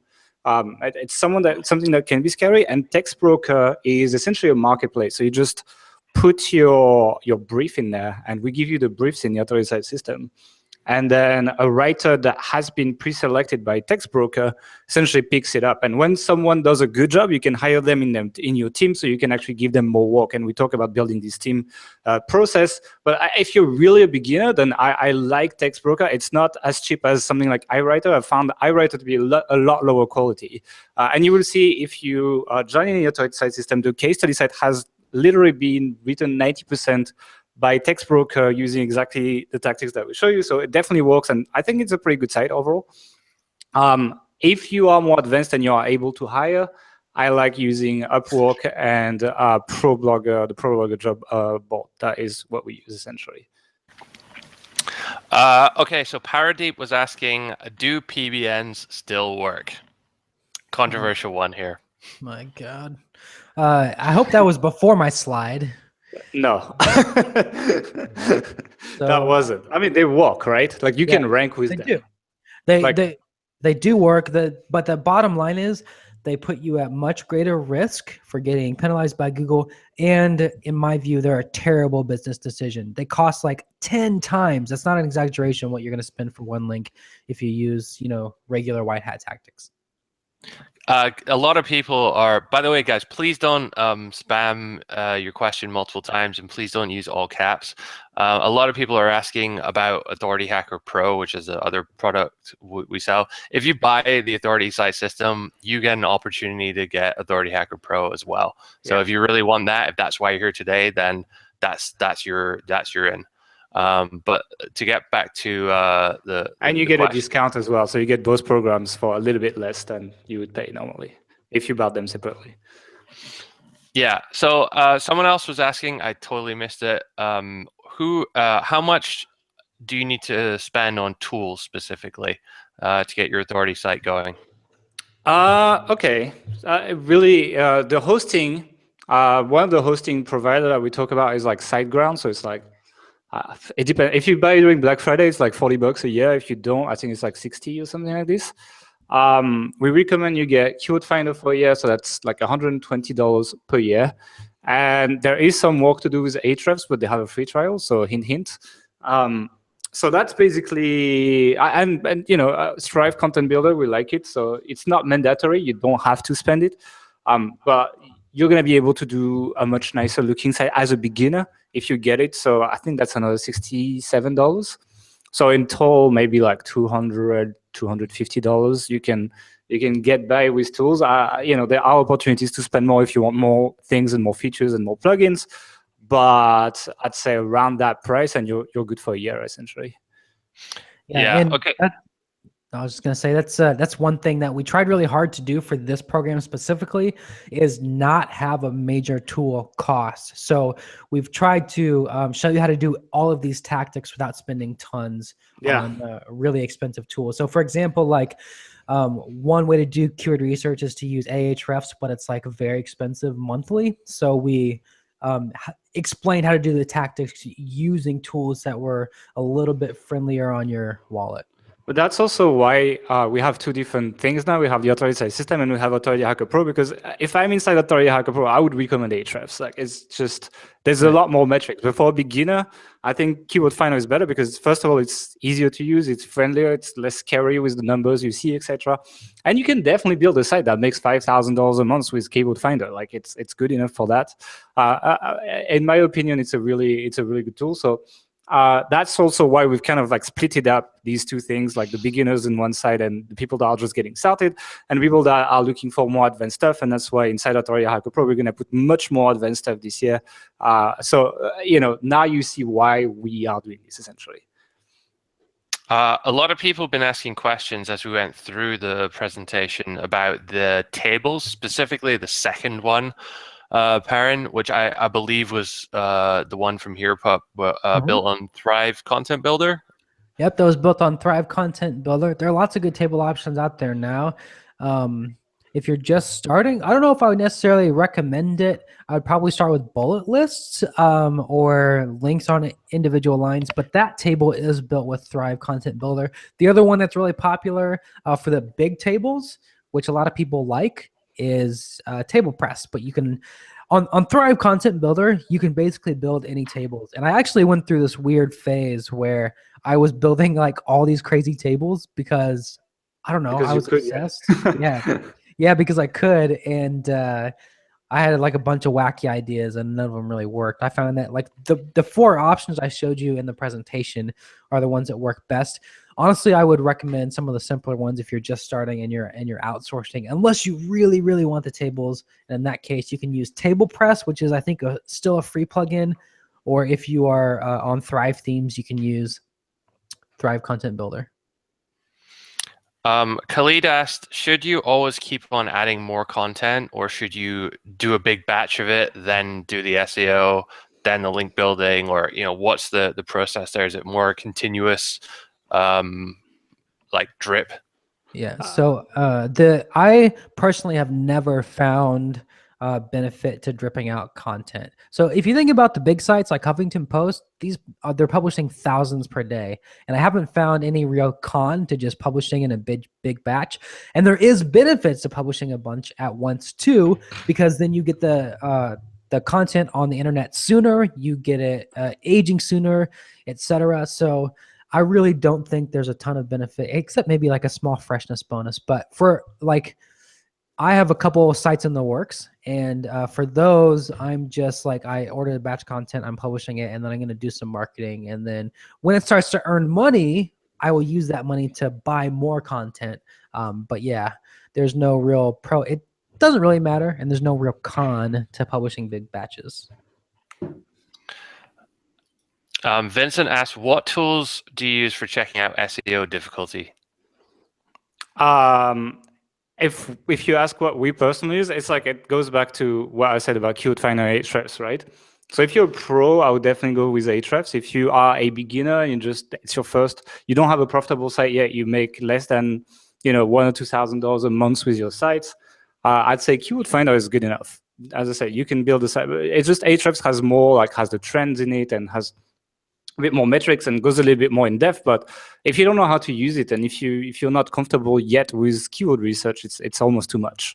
And that's why Keyword Finder, I think, is a great tool. And as I said, $121 per year is really cheap for a keyword tool. And the limits are very reasonable. You can do a lot of research with that. And actually, the case study site for the authority site system, I did a keyword research and I used Keyword Finder. I didn't touch Ahrefs for it, and it was completely fine, and I really liked it. And I could find, the keyword difficulty was actually pretty good, and we need to add it to the blog post where we did the showdown on keyword difficulty, but it's one of the better tools out there right now. Yeah, and I think maybe the one hack for that is that we also like to use free tools like Ubersuggest to come up with more keyword suggestions.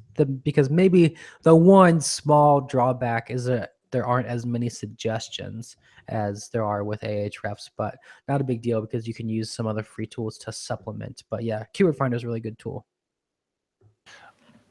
Petra asked, he said, HerePup's a very fast site. How did you optimize it? Was there any kind of technical thing you did there? Teach us technical stuff, Perrin. Oh yeah, technical stuff is my favorite. My God, no. So part of it is hosting. I do pay for better hosting, but that's not something you need to do unless you have like tons of bandwidth. And hopefully, unless you have so much traffic that you're using lots of bandwidth, that's not something you need to do right away. But good hosting, SiteGround, which we recommend inside of TAS, also is extremely good hosting, especially for the price. So it's way better than something like Bluehost or whatever. So that. Plus optimizing images, plus using a CDN. So what we recommend is Cloudflare. I can't ever remember if it's Cloudflare or Fair. I don't know. Flare. And that is free. And that's a content delivery network. And that's something you can implement basically anytime. Quite a few people asked, why did your previous sites fail, Perrin? PBNs. Use PBNs, and then Google caught up with me, and that's why I hate them. That's why I don't want you guys to use them. So yeah, it was PBNs. If you're talking about the nursing site, gaming site, poetry site, and the dating those ebook, are the ones, I think. Yeah, if you're talking about those 4, it's because I didn't know what I was doing. I was going through a learning process. For me, that learning process maybe lasted 2 years. So from when I started learning through all of that trial and error, reading all of those blogs before I made my first dollar online, it was like $2.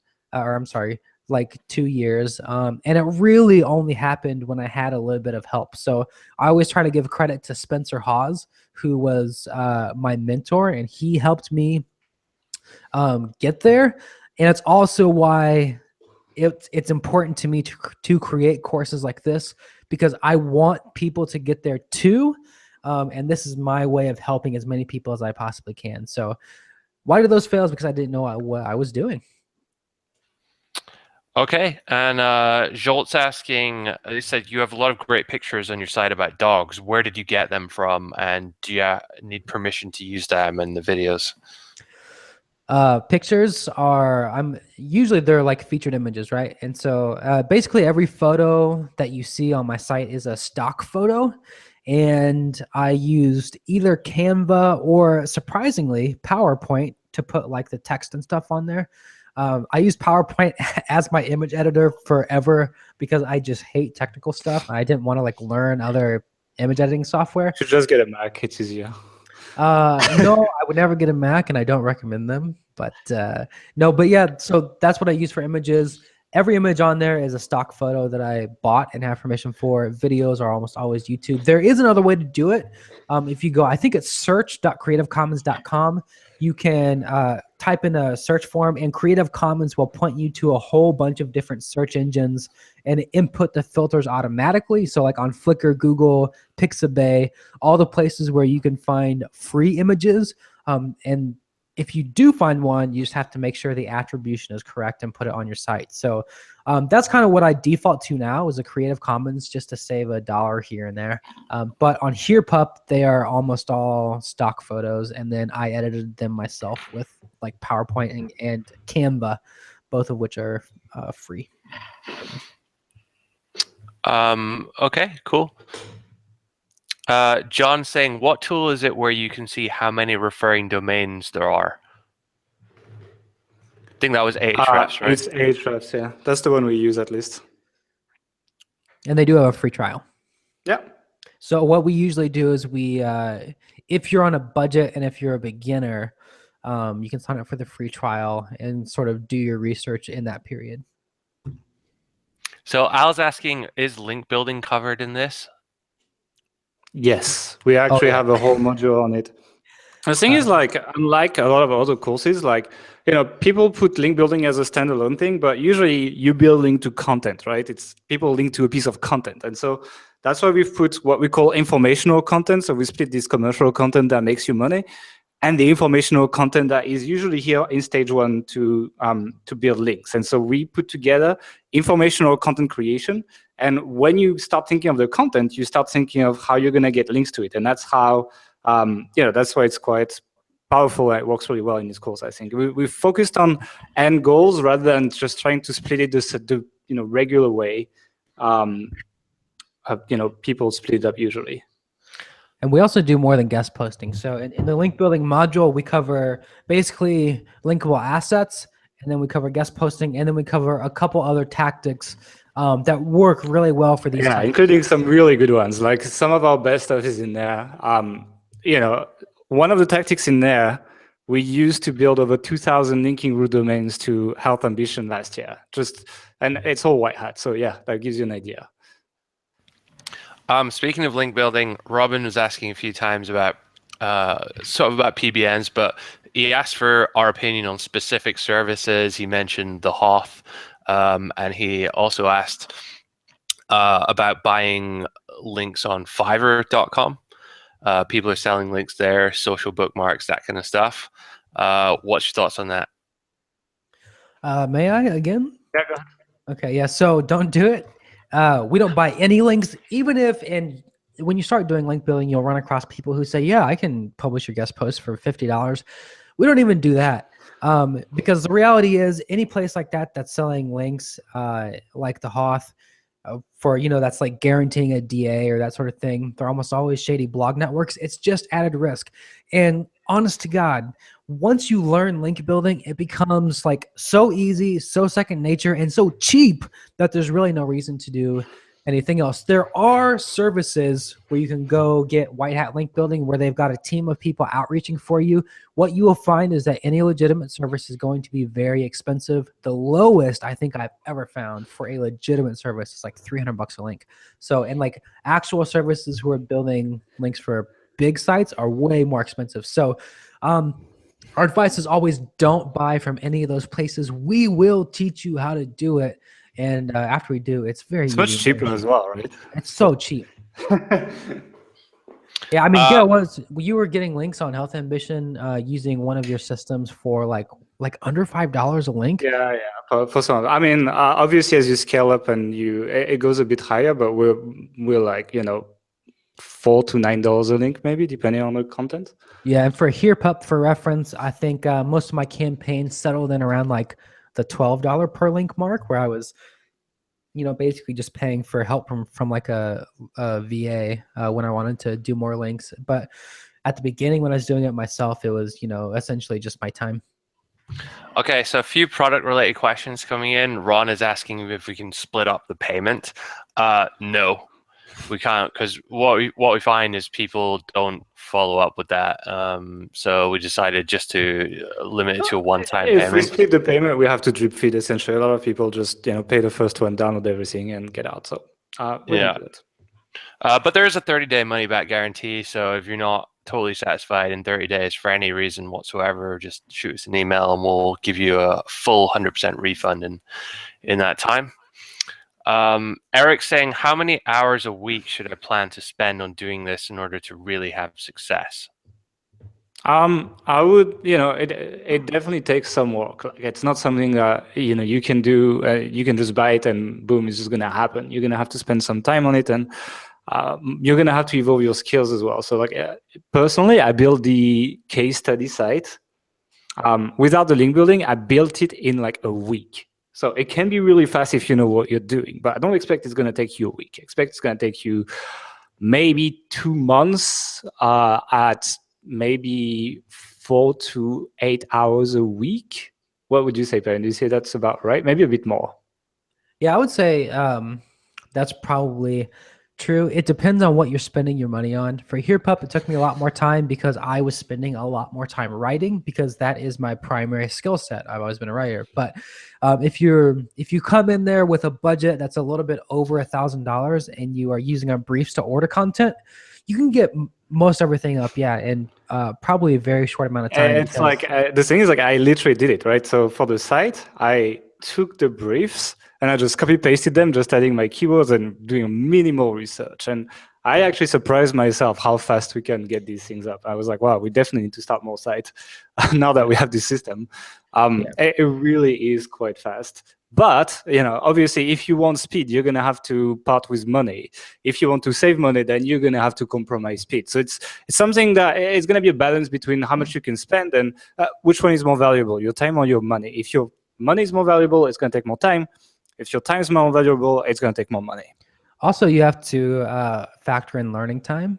This system has lots of new tactics in there, and you have to kind of wrap your head around stuff. So it's not going to be just the time you spend actually doing it. You're probably going to have to, learn, maybe ask a question here or there, and kind of, go along with the step-by-step process, which really and truly is as step-by-step as we think we could possibly make it. But hopefully you're still going to be learning along the way.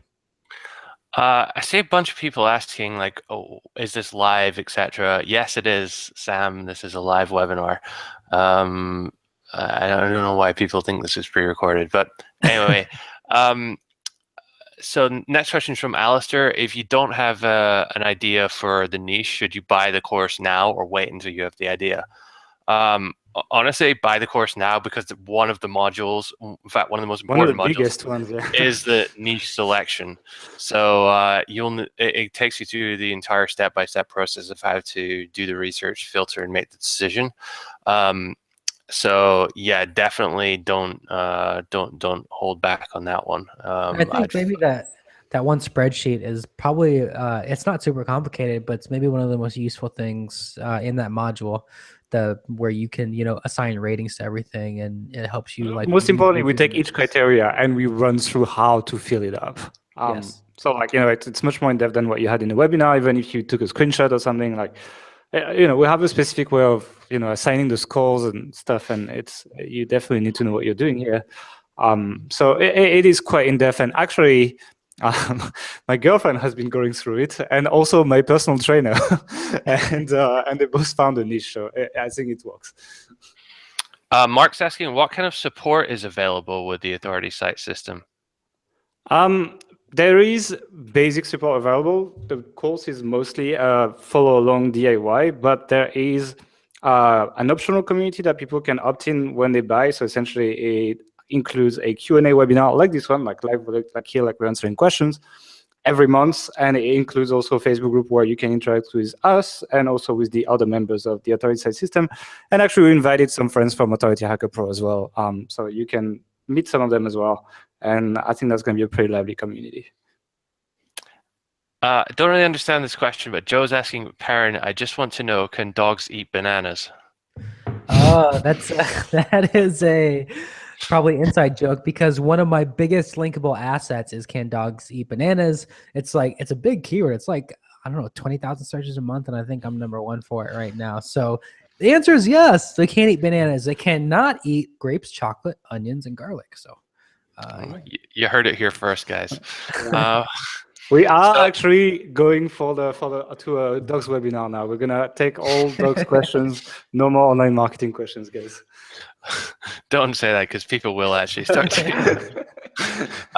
Okay, so someone else asking, do you give access only to certain parts of the training? So I think they say, hey, I just want the niche selection. Can I buy that? No, you can't. It's one package. It flows into each other, and there's the Trello to-do list, and it's all sort of built to be considered as a continuous course from start to end. It's not like you just pick and choose a little bit here or there. So that's why we don't split it up. Okay.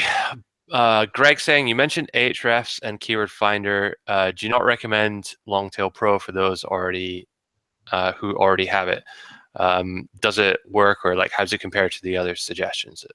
I don't think it's as good. I'm just gonna say that. It's like if you want the best tools, then these are the two ones we recommend.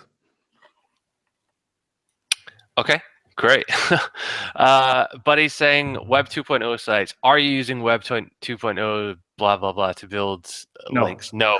So guys, there's no gray hat. There's no hidden redirects or social bookmarking or the if you type your keyword and you press up down AAKK 1326 up down left right, then you'll be #1 tomorrow.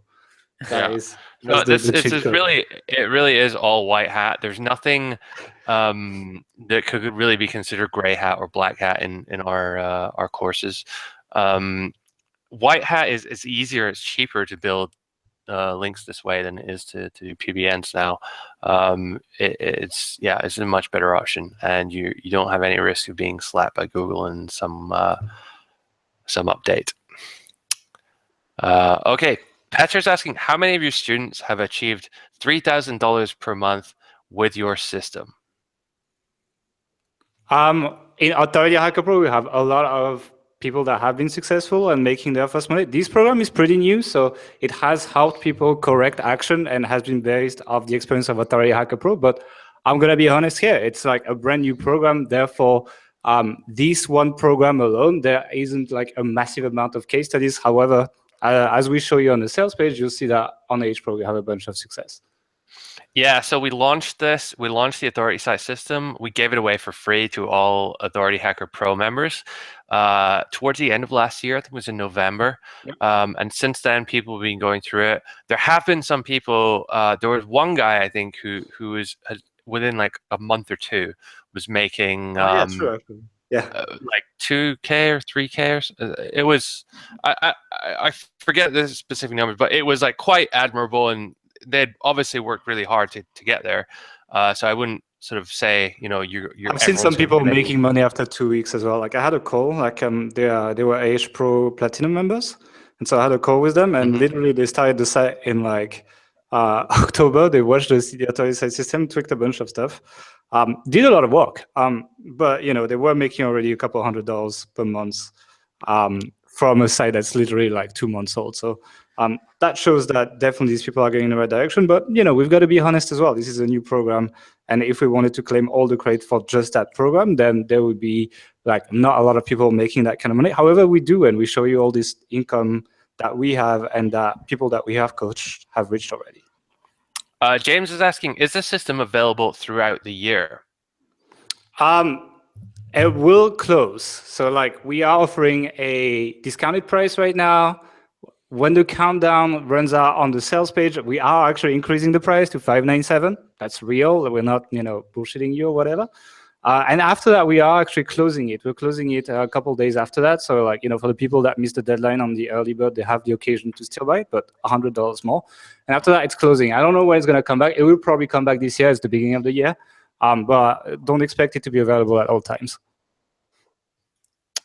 Okay, and someone else was asking about Helen Sanders, who's the persona on Health Ambition. It is a persona. It's not a real person. We created that character, as it were, the same way many authors or journalists use pen names. It's just really the reason we did it was to create a character who is more relatable to the audience of that site, because Gail and I aren't really in that demographic. So yeah, I think we did an entire podcast about personas actually. So if you want to go to authorityhacker.com/podcast, you can see you be able to find that in the archives there when we really go into detail about how and why we did it. And in many cases, it's a good idea. In some cases, not such a good idea. There are pros and cons of it. So if you're curious or you want to learn more about that, then by all means go check out our podcast on that. Eddie's saying about guest posting, didn't Google announce they're going to penalize or dislike guest posting in the near future? Okay, that is a cool question. I'm gonna take it. Actually, it is a pretty old update from Google because that's back then when Matt Cutts was working there. And the reason why he said that is because people called guest posting what really was PBNs. People were essentially building sites that where they were charging for guest posts or where they were just 100% of the content was guest posts, and then people would put AdSense around, so it's like free content, and they try to make some money from the little bit of traffic that would come to that content. And so there was a time just after Penguin, like maybe a year after or something, or 2 years, where that was all the rage. And so Google was like, well, we don't mind real guest posting. That's been around for years. But this is not guest posting. And what you call guest posting, we are going to penalize soon. Essentially, they indexed a lot of these sites and treated them like what they were, PBNs. But if you guest post on a real site with real audience, which is more what we're focused on the authority system and basically all the trainings we have, then you will be safe. And you can go on the chat with John Mueller now, who is the head of the spam team at Google, and ask him about that, and he'll be completely fine with it. And most big reputable companies and agencies do that stuff. I mean, we've done that stuff for really big companies like the Macy's and Expedias of this world. So definitely something that you're pretty safe with, based on the fact that you will hopefully have a critical sense on the sites you're guest posting on, and you're picking something that is a real site. Yeah, and there was an interesting update for that this year, actually, where Google kind of took another swing at them. Basically, they started instituting outbound link penalties, and that's for sites that are clear PBNs or guest posting farms, where it's a site that's just taking any crappy post. But from what everybody's been saying is that these outbound link penalties are not common, and we do show you how to sort of vet sites before you pitch a guest post to them. But those penalties only affect the sites that the post is published on and not you. So yeah, guest posting is safe. It's been around forever. It probably will always work. Richard's asking, is Authority Hacker Pro an upsell? Yes, you will have the opportunity to take that if you so desire. It's not necessary. It's not required. You don't need it at all to follow the Authority site system. But if you're interested in that, then that would be the way to get your hands on it. Yeah, there's a discount as well. Let's see what else we got here. Chris is saying, what are the quickest ways you can recommend to monetize your site so you can start making money fast, like the people you mentioned? Affiliate marketing, AdWords, media.net, or something else?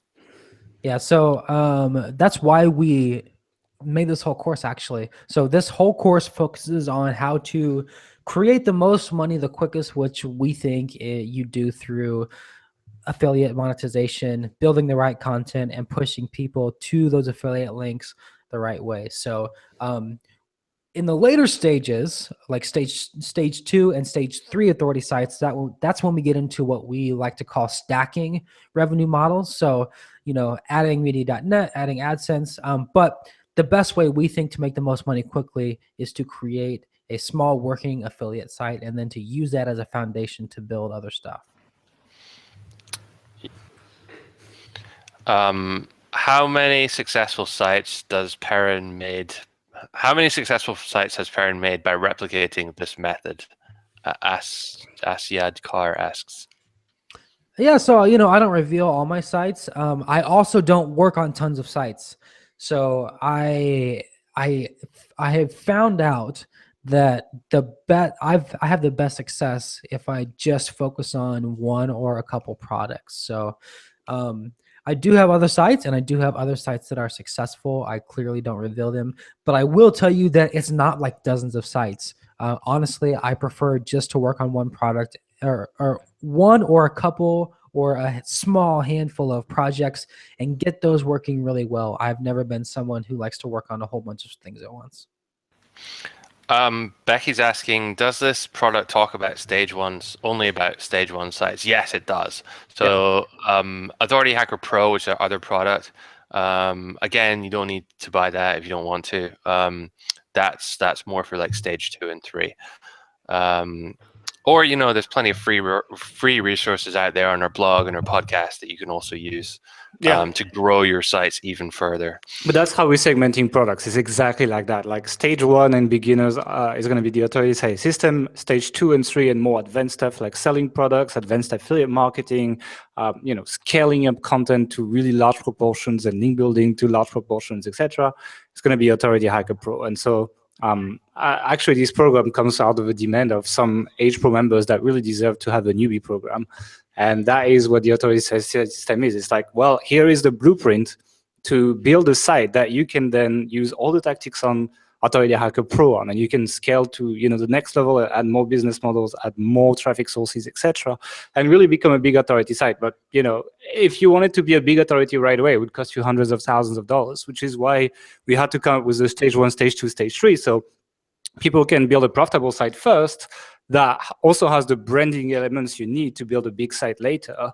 And then once you have money coming in and you have the seed for a brand, then you can expand to things that maybe have sometimes slower return investment, but allow you to get to the next level when it comes to traffic, etc. I mean, this month's House Ambition is going to get over 600,000 visits, etc. It's not exactly the realm of stage 1 sites, but it was good to start that way. So James is asking, if I can't buy this today, will it be available at $597 afterwards? So yeah, you can buy the Authority Site System today, and for the next 2 or 3 days, I think it is, for $497. After that, the price goes up to $597. So if you want it for the best price, obviously buy it now. If you're waiting for your check to clear or something, then yeah, you'll be able to pick it up later in the week for the increased price. But next week it's going to be gone. So if you want to get your hands on it, you need to buy that this week. Okay. Someone's asking, which tool do you recommend to manage email outreach when it gets too big for Gmail? We actually talk also about that in the course. Like we actually show a little bit of scaling. And right now we recommend and like Gmass a lot. It's very cheap and it's very powerful. Yeah, and we don't use it. And I think when we were talking about tools, maybe we should have included that. But yeah, it is cheap. And we combine that sometimes if we're doing lots of outreach with Google Apps. So if really you've got content up and you're just going to sit down and do a bunch of outreach, we like Google Apps. And I think it's only $5. So both of those are very cheap. And we think it's probably the best solution. Yeah, Oli is asking, how can I hack the Pentagon? You take the same cheat code I gave you to rank number 1 on Google in reverse. It's funny, actually. We in our podcast we have an Ask Us Anything section. So there's a place on our site authorityhacker.com/ask, where you can go and ask us questions we answer in a podcast. A lot of people, I guess they find it through Google or something. They think we're a hacking site, and so they ask us, hey, how can I hack Gmail or PayPal or Someone's how can I hack PayPal? Like, that's the fastest way to make money, I think. Yeah. Who needs to build sites, you know? Yeah. Okay. So where was it? Chris is saying, how fast can you complete this course here if you spend 5 hours per day with your program? So here's the cool thing about the course. We don't, I mean, one of the things we really tried to do is not do what I'm doing right now, which is rambling. So I can't tell you how many times I submitted like a video lesson to Gail and he was like, nope, too long, make it shorter, make it shorter. So we tried it, like we do everything in front of you, but we tightened it up as much as possible, specifically so you don't have to sit through, you know, a whole bunch of videos. So there's 75 video lessons. The average time on those is maybe 5 or 6 minutes, where you can see us doing everything. So it's not like 75 hours of video. And then there's a lesson. The average lesson length in text is maybe like, I don't know, 300 to 600 words. Yeah, we try to not make it long. Unlike the blog, we try to go directly to the point and be like, just do this. And, you know, this way we hope you can focus more on doing things rather than like reading and watching videos. Yeah. So it's really like, you know, I talk about this conciseness update on the SEO prediction podcast, but we try to live by that in there. Our goal is not to entertain you or keep you hanging for as long as possible. Our goal is that you build a profitable site. And so that's why we try to not bloat the course with things that we don't deem necessary for you to do well, unlike many newbie courses I've seen out there where 90% of it is literally unnecessary, and that's just a fact. It's just to hide the fact that there's not much in that course.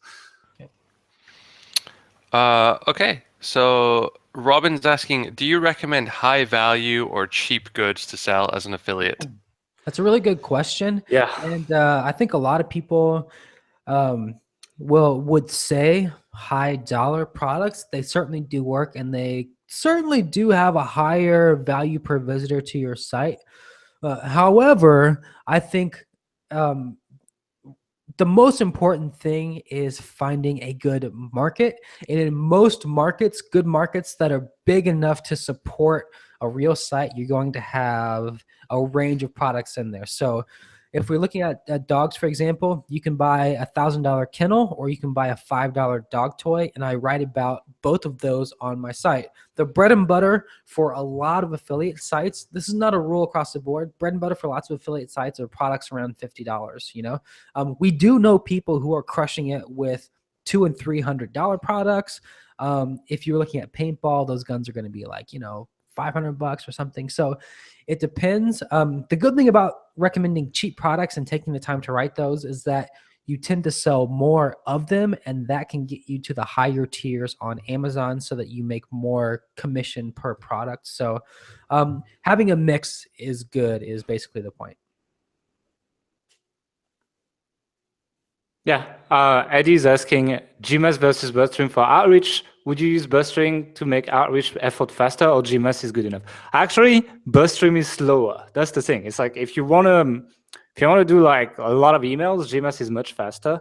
BuzzStream is more of a sniper rifle. It's like it's a full CRM. So if you want to like have a long-term relationship with someone, or you work with someone else to do outreach, and they can check your notes with them and your emails with these people, etc. BuzzStream is better. If you are just looking to get in touch with as many people as possible in your niche, GMS is better. Also, GMS makes it easier to outreach. Like, man, I had so much trouble figuring out BuzzStream and like getting it to work. It is a complicated tool. With GMS, all you have to do, like, if you want help from a VA for $5 or $10 an hour, you know, all you have to do is give them a spreadsheet and say, here, fill this out. And then GMS, you can import stuff directly from a Google Sheet. So it's just so much easier, so much faster. Tammy's asking, how long do you need to with this course in order to generate an income of $4,000 per month? I'd say, you know, if you once again, time doesn't matter. If you stay static, you know, how long does it take to go a kilometer? You know, forever. But if you're walking at a decent pace, at the recommended pace, you know, to get to 4K, it took maybe like a year to Perrin. Yes, took me like a year. So, I'd say year to a year and a half, depending on the market you pick, depending on, how good you are and, how much, I'm struggling, how hard you've worked. Yeah, something like that. If you're a good student, then yeah, that's about that, I would say. We try not to make claims on that stuff. Yeah, it's hard, It's really hard, and also Google changes. But just as a reference point, for HerePup, it took me a year to get to $4,000 a month, but I was also writing articles myself. I was learning how to build links You in knew like nothing. Yeah, I remember that. in like a good scalable way. And I had legal trouble where I had to rebrand and redirect my whole site to a new domain, which cost me like a month and a half. So it's certainly doable to make quite a bit of money within a year. It's just tough to make claims based on that stuff. Yeah. Buddy's asking, is there a specific way to calculate how many backlinks a specific keyword would need in order to rank and beat the competition? A specific way? No, because there's so many, signals around backlinks. It's not just like how many backlinks, it's, which site and from which page to which place to which page on your site, etc. It's very, very complicated. So knowing exactly how much, no, because then you would know how the Google algorithm works, which nobody really knows. So, but we talk about making educated guesses in the course. So we try, literally what we try to do is be like, here's what's realistic, here's what we don't think is realistic. Go for this and you'll be fine. And essentially that's how we approach it in the course. So we try to take a conservative approach. So we make sure that you do well. And we have published this commercial content, like hundreds and hundreds of these pieces of content. We have good experience in ranking them. And I think that you'll be fine if you follow the advice in there. But telling you exactly how many backlinks you need, yeah, I don't think we can claim we can do that. Also, just to tack on to that, we try to encourage you, and like we do, not to worry about one keyword. The idea is to produce a website that in total, with all the content on there, makes a whole bunch of money. And with any website, you're going to get something like 90% of your traffic from keywords that you never specifically targeted. This is the long tail. So worrying about that stuff is oftentimes counterproductive, can even waste time. So we really don't do that. What we try to do instead is show you how to publish a whole bunch of content, targeting good keywords that can generate organic traffic and then build the overall authority of the site.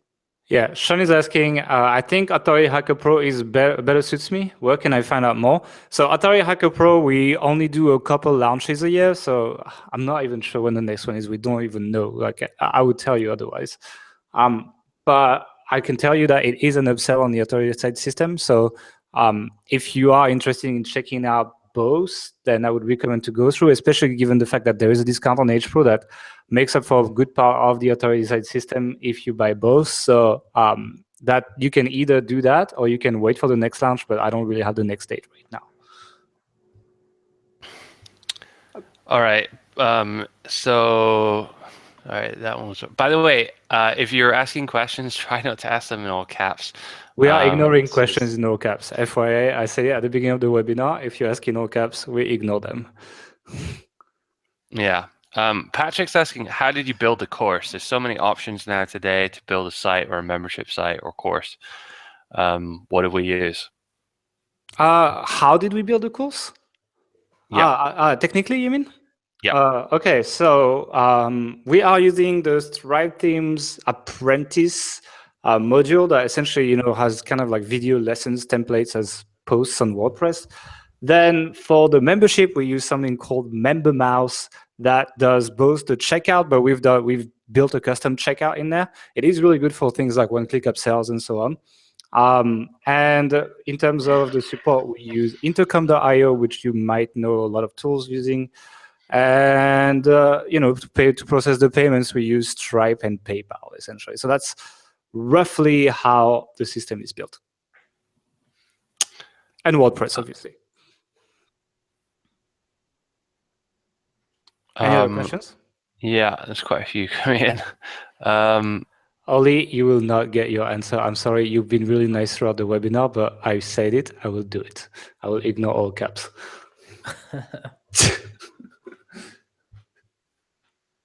Connor is asking, is it advisable to do outreach for backlinks to articles that contain affiliate links or articles that have that are only informational? Yeah, so it really depends on the article. If it's an incredible, amazing guide, yeah, you can build links to it.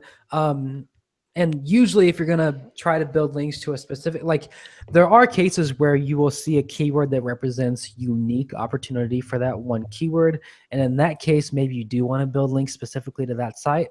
What we recommend for that is usually guest posting because you have the most editorial control. However, most of the time, and what I did with HerePup is I published a bunch of commercial content and I did not try to build links to any of it. Instead, I used a bunch of good linkable assets to build contents to more linkable stuff because I knew my conversion rate would be higher. So yeah, you can. Your conversions might be lower. You may be restricted to only guest posting instead of using some of the other tactics we use. But generally, the main tactic we're going to teach you is how to build good linkable assets and then how to get a bunch of links to those pieces of content. And that'll boost the authority site-wide. Yeah, I mean, Craig, I just want to finish on this.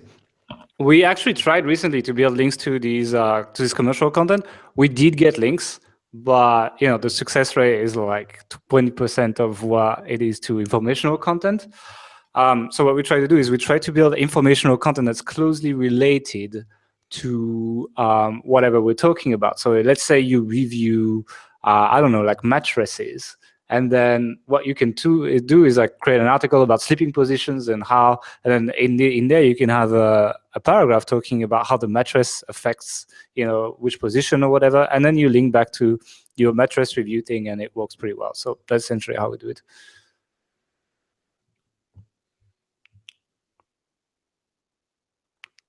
Do we have other questions, guys? Yep. Craig is asking, does your authority site need to cover multiple products in your niche, or can it just cover one product, e.g. a skin cream? It is. The thing is, like, it's kind of an interesting question because it brings something else.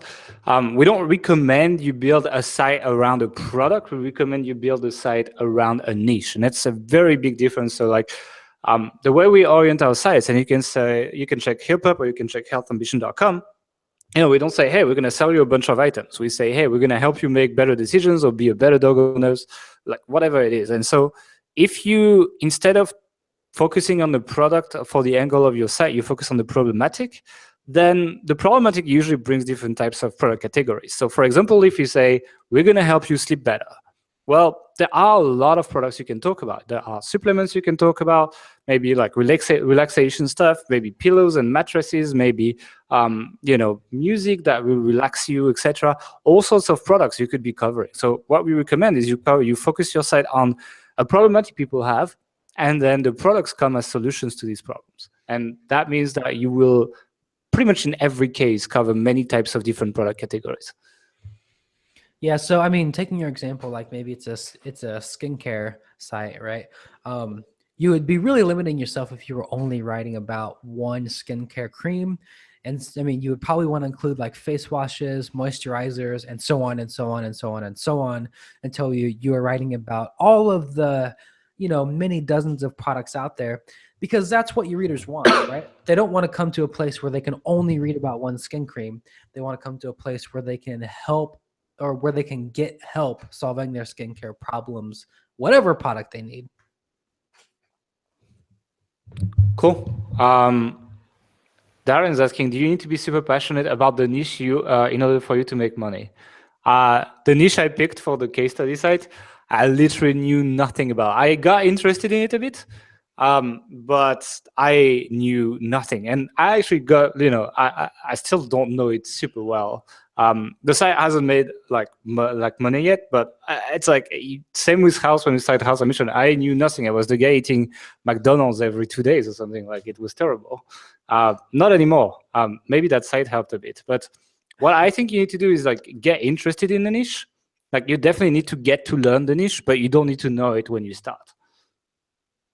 Yeah, we actually recommend writing the first 10 articles yourself for that reason. So there's a whole lesson on like, yes, you can outsource, but you should write the first 10 articles yourself. And one of the reasons is if you don't know the niche, but you just got into it because there was a good opportunity, which is fine, you can do that as a way of learning about all the products and the audience, etc. Eva's asking, how do you actually get to review the product on a budget? Do you buy them, or do you return them, or do you get them for free? What's the situation? Yeah, so that's a good question that comes up a lot on most people's budgets. You can't review all of the products. You don't have to though, and the analogy I always use when people talk about that, because there's kind of a misconception that you need to physically have the product in your hand to offer good value. I always like to think of car review blogs. Like, yes, of course, there are one or two big car magazines that get to test drive every car. There are thousands of car review blogs who never even see these cars in person. So what they do is they look at the features, they look at what customers are saying, they look at what the experts are saying, they look at what readers might need to know to make a buying decision, and they present that information. And then they sort of make a recommendation based on that, or tell them where they can go to get more information, or they might like curate the opinions of experts or whatever. There are lots of ways you can add value, and this is something you have in the course. So sometimes it's good to do if you can. We have somebody in Authority Hacker Pro whose mom gets all of the products and she physically reviews them.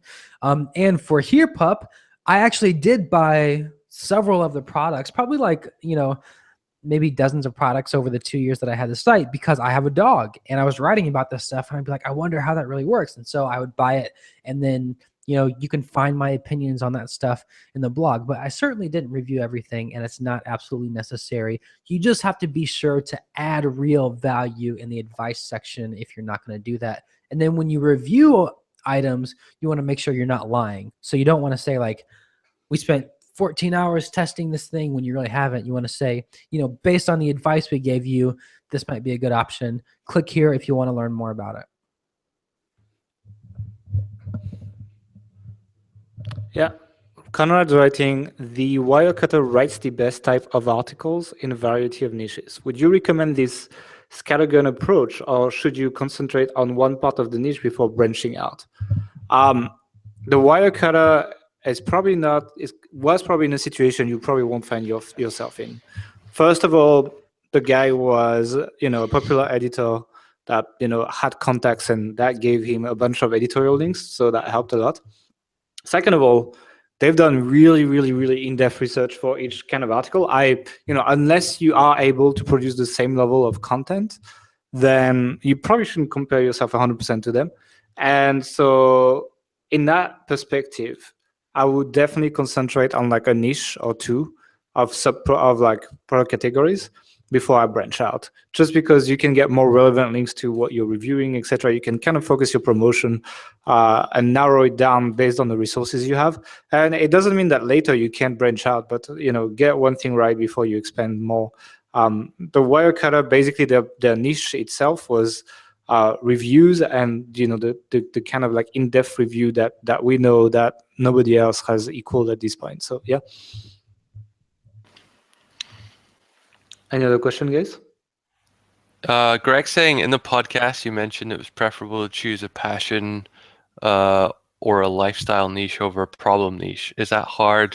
Is that a hard and fast rule, in your opinion? I'd say no. It's not like you have to do it.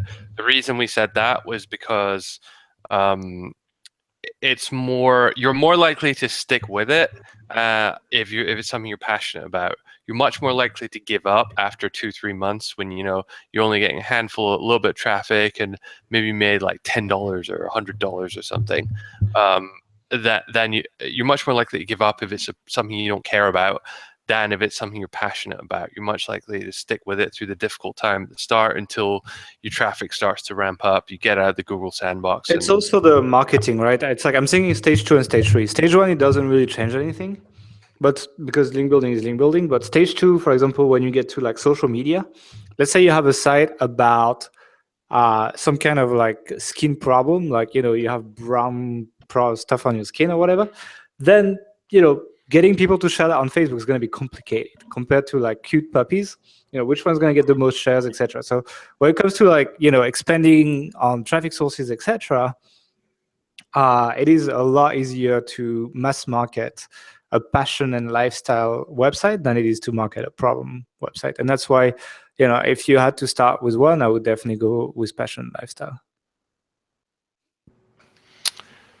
Cool. Let's see. Jack's actually just made it's not a question, a comment. He said that each piece of content on the Wirecutter apparently costs $5,000 to $10,000. That's per article. Yeah, Doesn't surprise me. That's even like 5,000 is on the low end. I'm sure it's like buying all the items plus paying the experts. They're paying like real journalists and real experts to write this thing, which are much more expensive than $1 a word or something, right? Yeah. In regard to the guest posting strategy, after you have built your site up, are you basically just creating content for other sites? And is there a ratio guest posting back to blog post ratio? Well, guest posting is only one of the 3 link building tactics we talk about in the authority site system. So there are tactics talked about where we actually focus on on-site content that we then build links to. Therefore, it's usually like a half-half. Like I think in the course we tell you to build like 15 guest posts, something like 40 or 50 links using some other tactics. So yeah, I would say it's still better. Like if you have a choice of spending your money on putting content on another site or putting content on your site, I would definitely put content on my site, provided you can get links. So some of the tactics will allow you to do that, and I would prioritize that over paying for content for other sites. That's why the second guest posting tactic is actually so good. It's because, you don't necessarily want to spend all of your time putting content on other people's sites, but if you do, it definitely helps that piece of content pay for itself if that link is really, really powerful. Yeah. My main challenge is outsourcing content creation. That's Mark saying that, by the way. I am in a very technical niche, database tuning. Finding someone to outsource skyscraper writing is a bit complex. Will the course help with that? That would be something you find more in Authority Hacker Pro. That's more like actually Mark did the videos on advanced outsourcing, and you have a webinar as well. No, like it's more going to be more basic. We're going to talk more about basic content on the authority site system. Just trying to be honest here. But you can upsell. There's an upsell for Authority Hacker Pro if that's something you want after the authority site system. Lewis is saying he's writing his first guest post right now. When I submit it, should I ask the site to write a post for my site too? It really depends. Like, do you like what they write? If you do, then yes. If you just do it for the link, you don't have to.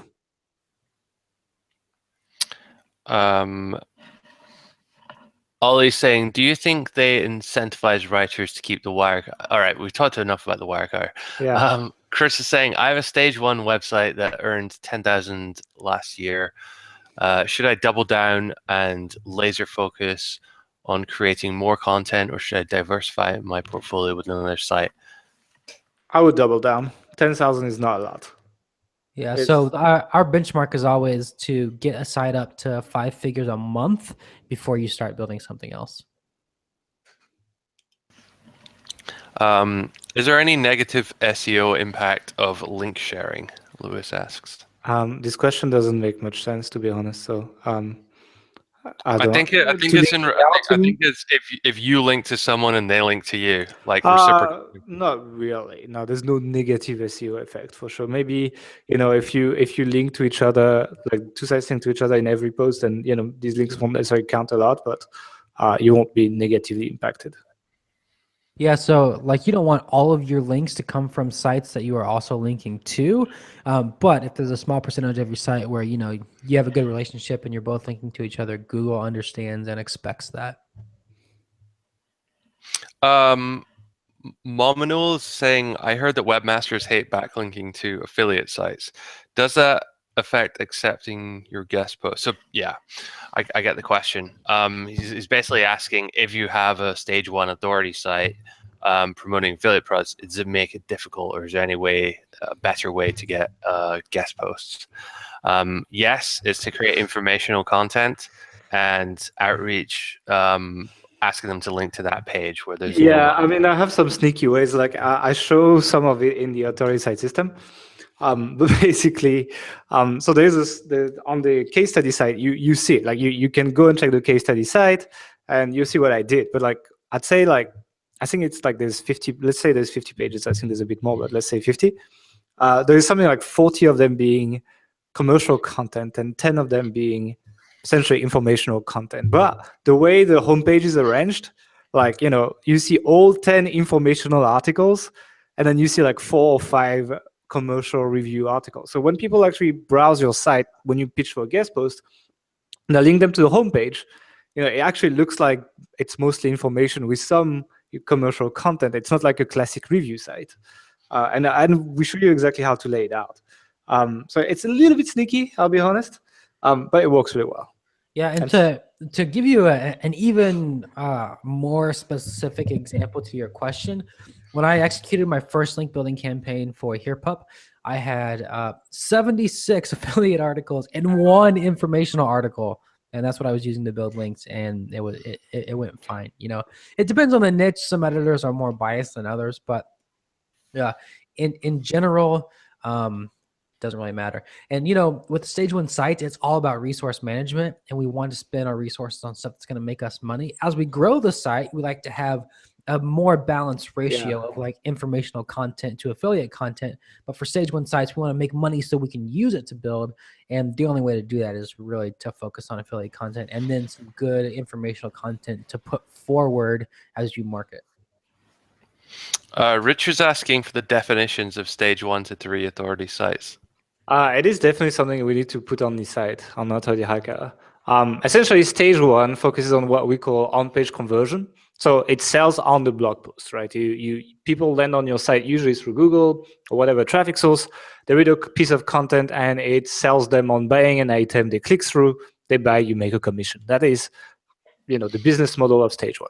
Stage 2 is more about building audiences. So, now people land on your site, and instead of buying directly, they can be joining an audience. That can be a Facebook page, a Pinterest profile, an email list, a push notification list, whatever it is that, gets people to, that allows you to market to these people essentially and get in touch with them.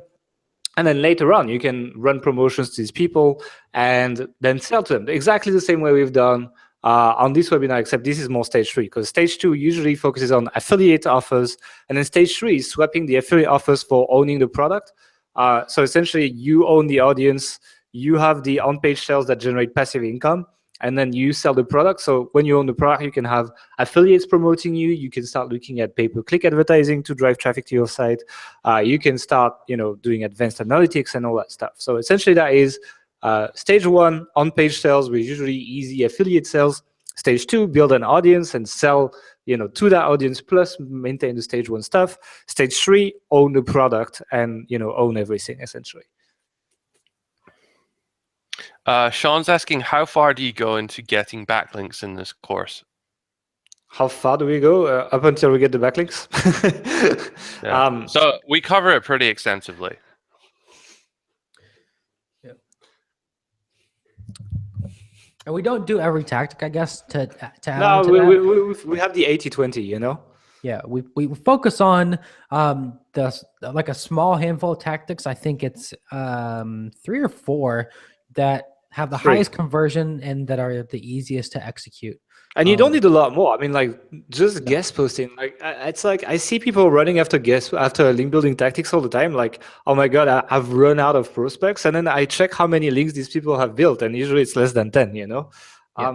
Like, once you know these things, it's not about running after more information. It's about actually getting it done. And getting it done in itself can be a challenge, especially when you're scaling it up. Like, I'm looking at getting, I built 2,500 links to Health Ambition, and we're going to only be using 2 out of the 3 tactics there is inside the authority site system. We're not even going to touch everything this year. And my goal is to build 2,500 links to that site this year. So just with what you have, you can definitely build a lot of links. And don't think that you're going to run out of link building tactics because Brandon promised you 5 tactics instead of the 3. It's really about like the magnitude of potential of possibilities there is with each tactic. And you will get a lot. If you run out of link building tactics, I'll get you a free consult of link building opportunities. I'll give you a free consulting call, And if I actually find opportunities, then you pay me for that consulting call, okay? Desan's asking, would you suggest showing only informational content on the site and having affiliate content showing just to Google? I mean, I wouldn't hide it in that way. I think what you're getting at is sort of right. Like maybe on your homepage, you don't want to plaster affiliate links and buy this, like right above the fold on your homepage. Just to make it look like it's overly salesy, you could certainly put like some really good high quality informational articles there, and also throughout your site. But I wouldn't say hide your reviews from your visitors or from people. That's I don't really see any value in doing that. Now remember too that it's not against the rules to recommend stuff, stuff or to sell stuff. You know, like that is a legitimate function of a website. It just makes it a little bit harder to market, and you want to go into building a site with the mindset that you will eventually do other stuff too. So yeah, it's not against the rules to sell stuff. For marketing, you maybe just want to put the informational content front and center, but you certainly don't want to hide the other stuff because you want to make sure you're doing it well enough that people are getting value out of it. Yeah. Okay, guys, we'll take about 10 more minutes of questions, then we'll wrap up there. So we'll completely fall asleep because it's getting really late. Eddie's asking about Google Sandbox. What's a realistic ballpark click count I can expect after a month? So, like, how much traffic from Google would you expect after a month? Once again, it depends like the level of competition you've picked up. Sometimes sites pick up at the beginning, then they go down for a couple of months, and they go back up, etc. It's not something that we can give you a consistent answer. Usually, the first 3 months are definitely not very glorious, and then it gets better, basically. And that is a good reason to do this stuff because people quit when they don't see immediate results. If you are one of the people who sticks in there while it's not so glorious, then you're going to be one of the people who's making money. For a reference point, with HerePup, I think I earned my first $1 in month 4. Around month 6 is when I kind of broke the $1,000 mark. And then towards the end of the year is when I hit that $4,000 mark. So the first 4 months, I had basically no traffic. And that's just one site. It's just one example. But you should go into this not expecting immediate results. That's not what this is about. Thomas is saying, Spencer Hawes says that too many affiliate links can affect Google positions. What do you think about that? So that's true per page. So if you have a page with like 100 affiliate links, that's absolutely true. If you look at HerePup, I have maybe 5 per page and plus like 1 at the very bottom when I'm recommending a product. I found that more links on a page does not equal more money, and I want to preserve the user experience. So Spencer Hawes actually has a really cool case study on his site where his like ranking dropped for no reason, and then he took a bunch of affiliate links off and it popped back up. So that is true. That page was ridiculous in terms of affiliate links. It had like, it was a 1,000-word article and there were like 20 links or something. So yeah, can be possible. The way we teach you to do it is just to have a cluster or a group of action links up top, and that's basically it. And you can make a lot of money that way. Demi is asking, how do you come up with information topic ideas? Many ways. You'll see inside the course, but a lot of competitor reverse engineering. Actually, we look a lot at the competition, and that's why in his presentation, Perrin was like, "Well, you need to make a list of your competitors because we use that a lot in multiple things that we do for our websites." Steph's saying, "Sorry, I'm a little confused. The site you're showing in the course, is it live now?" Yes. I think you. Yeah. Okay. And I think you said it wasn't making any income so far. Is that right? It's a case study site. So we built it as a way to show you how we build our site. Now, let's be realistic, guys. Because we're releasing that site to everyone, I expect a lot of people to copy it. And that's also why we're not sharing the URL here. We haven't been shy with our URLs usually, but what happens is people copy the sites that we build. And so as a result, we treat that site as a case study, as a way to show you how we build our sites. But has it, would we put a site that makes thousands and thousands of dollars in the eyes of everyone? maybe not, but that we build the sites exactly the same way. And I think when you see the quality of the site, you understand that this is definitely better looking than many of the affiliate sites, quote unquote, that you see out there, and that we've put the same level of care in there. Someone else was asking, Thomas is saying, do you hide your affiliate links? I think he means cloaking, right? Cloaking or /redirecting, So for Amazon itself, like Perrin and I actually disagree on that one, which is an interesting one. So Amazon's very touchy in the way you redirect the links, etc., and they can be annoying. Perrin just puts the links as they are, so they just copy. He just puts normal, like he doesn't cloak them, redirect them, or anything.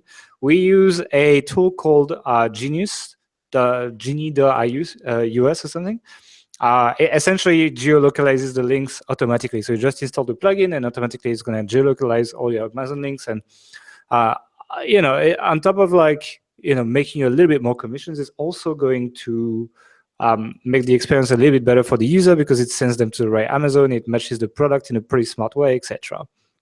There has been different sounds. Some people say Genius is okay.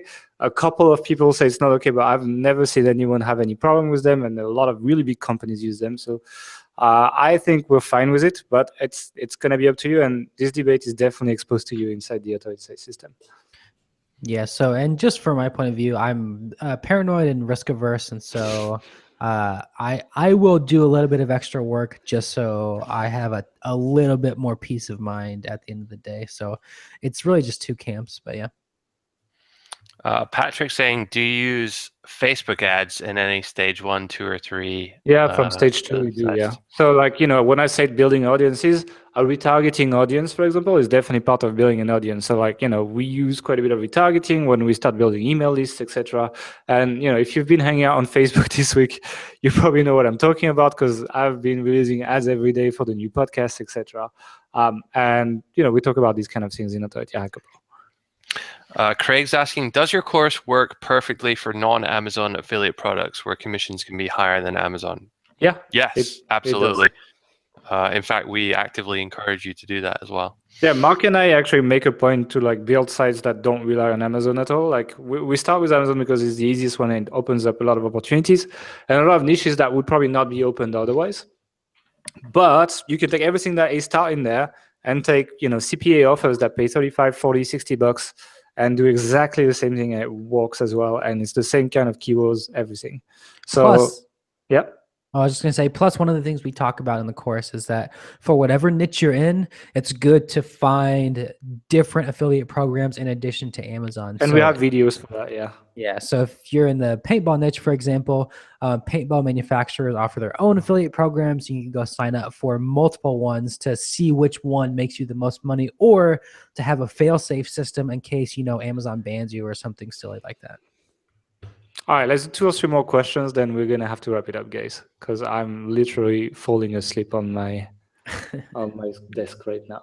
Ritesh is asking if you'd mind sharing the spreadsheet. I think the niche selection one.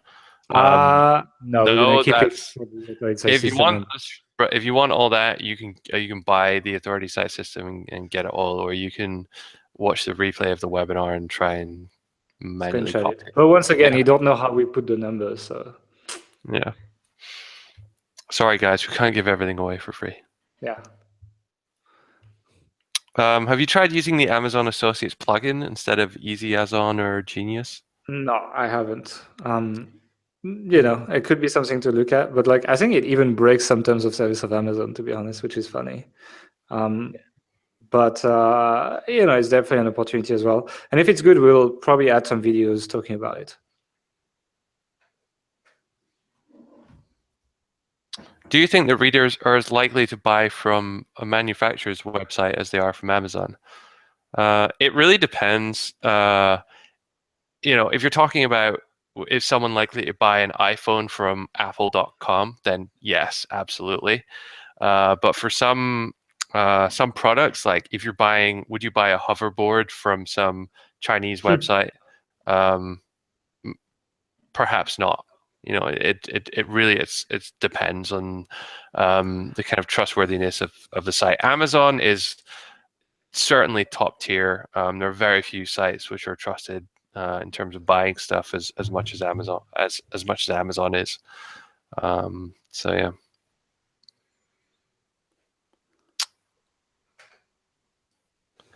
Let's see. Chris is saying, do you own? Especially saying, do Needs you to be do the your last own, one, I think. do you do your own do you do your own on-page SEO, or do you outsource it, like writing meta descriptions? I don't think we write meta descriptions. No, the thing is, like, Google doesn't say it's that important anymore. And most importantly, the more time passes, the more they generate their own, you know. So yeah, we decided to not focus on that right now. I actually read a really interesting argument for not writing meta descriptions, and that says, like, the reason you write a meta description is to like include the keyword, and you're writing it for the person searching for that keyword, so that they're more likely to click. But any article is going to rank for hundreds of long tails. So if you let Google pick the best meta description for the person searching for that keyword, then it's going to be a lot better matches for more people. But yeah, like on-page SEO is something we cover, and you do have to get it right. It's not something you necessarily should outsource, though. It's like keyword research or like niche research. It's your website, and that's the sort of thing you want to make sure is correct and up to your standards. Yeah. Okay, let's do the last one. I think that's it. Did we actually say we're going to give No, that I spreadsheet just away? checked. No, it says, Okay. I'm going to show you how to get access to that spreadsheet at the end, which we showed you. Yeah, by the authority side system. And Okay. I'm going to share the URL of the slide just so people can check. But yeah. Okay, well, we're going to wrap it up. Thanks for coming, guys. I hope you got some value out of this. And if you want to check out the authority system, go on authorityhacker.com/system. It is discounted for the next few days, but the price will go up. And if you have followed some of our previous lectures, you know we actually do that stuff. And also, it's not going to be available after a few days. So I think it's available for like a week or something. In a couple days, I think there's a 3-day countdown on the site. It's going to go up in price, and after that, it's just going to go offline. I'm not saying it won't come back. I'm just saying I don't know when it will come back because we actually didn't plan it yet. And yeah, if you... guys, I just want to interrupt. Sorry, we really do mean it when we say we're going to increase the price or we're going to take it away. I know it's a very common thing in online marketing. You throw up a timer and then it just starts again when it gets to the bottom. We're not like that. We really do this. So if you want it at this price, you should buy it before that timer changes, because I promise you it will go up. Yep. So if you want the list of niches, you can also go on authorityhacker.com/niche webinar. And we hope to see you on the podcast, on the blog, and on all the free content we release regularly. Good luck with your sites. Please just like do that stuff. Don't stop running after shiny tactics and shiny objects. We did a podcast on that, but really, I saw some people saying, "Oh, that's it." Well, a lot of people that say that kind of stuff usually don't make much money. So if you're that kind of person that knows all this stuff and has read all the blogs online and still doesn't make money, then it's time to use the new year to actually question yourself and start really taking action and actually doing that stuff, because knowing about it and reading about that stuff doesn't make you successful, doesn't make you able to buy stuff, and doesn't fill your bank account. So it's time to actually do it. If you want to take action and make it easier, you can check the authority site system, authorityhacker.com/system. Otherwise, good luck with your site, and we'll see you next time. Bye.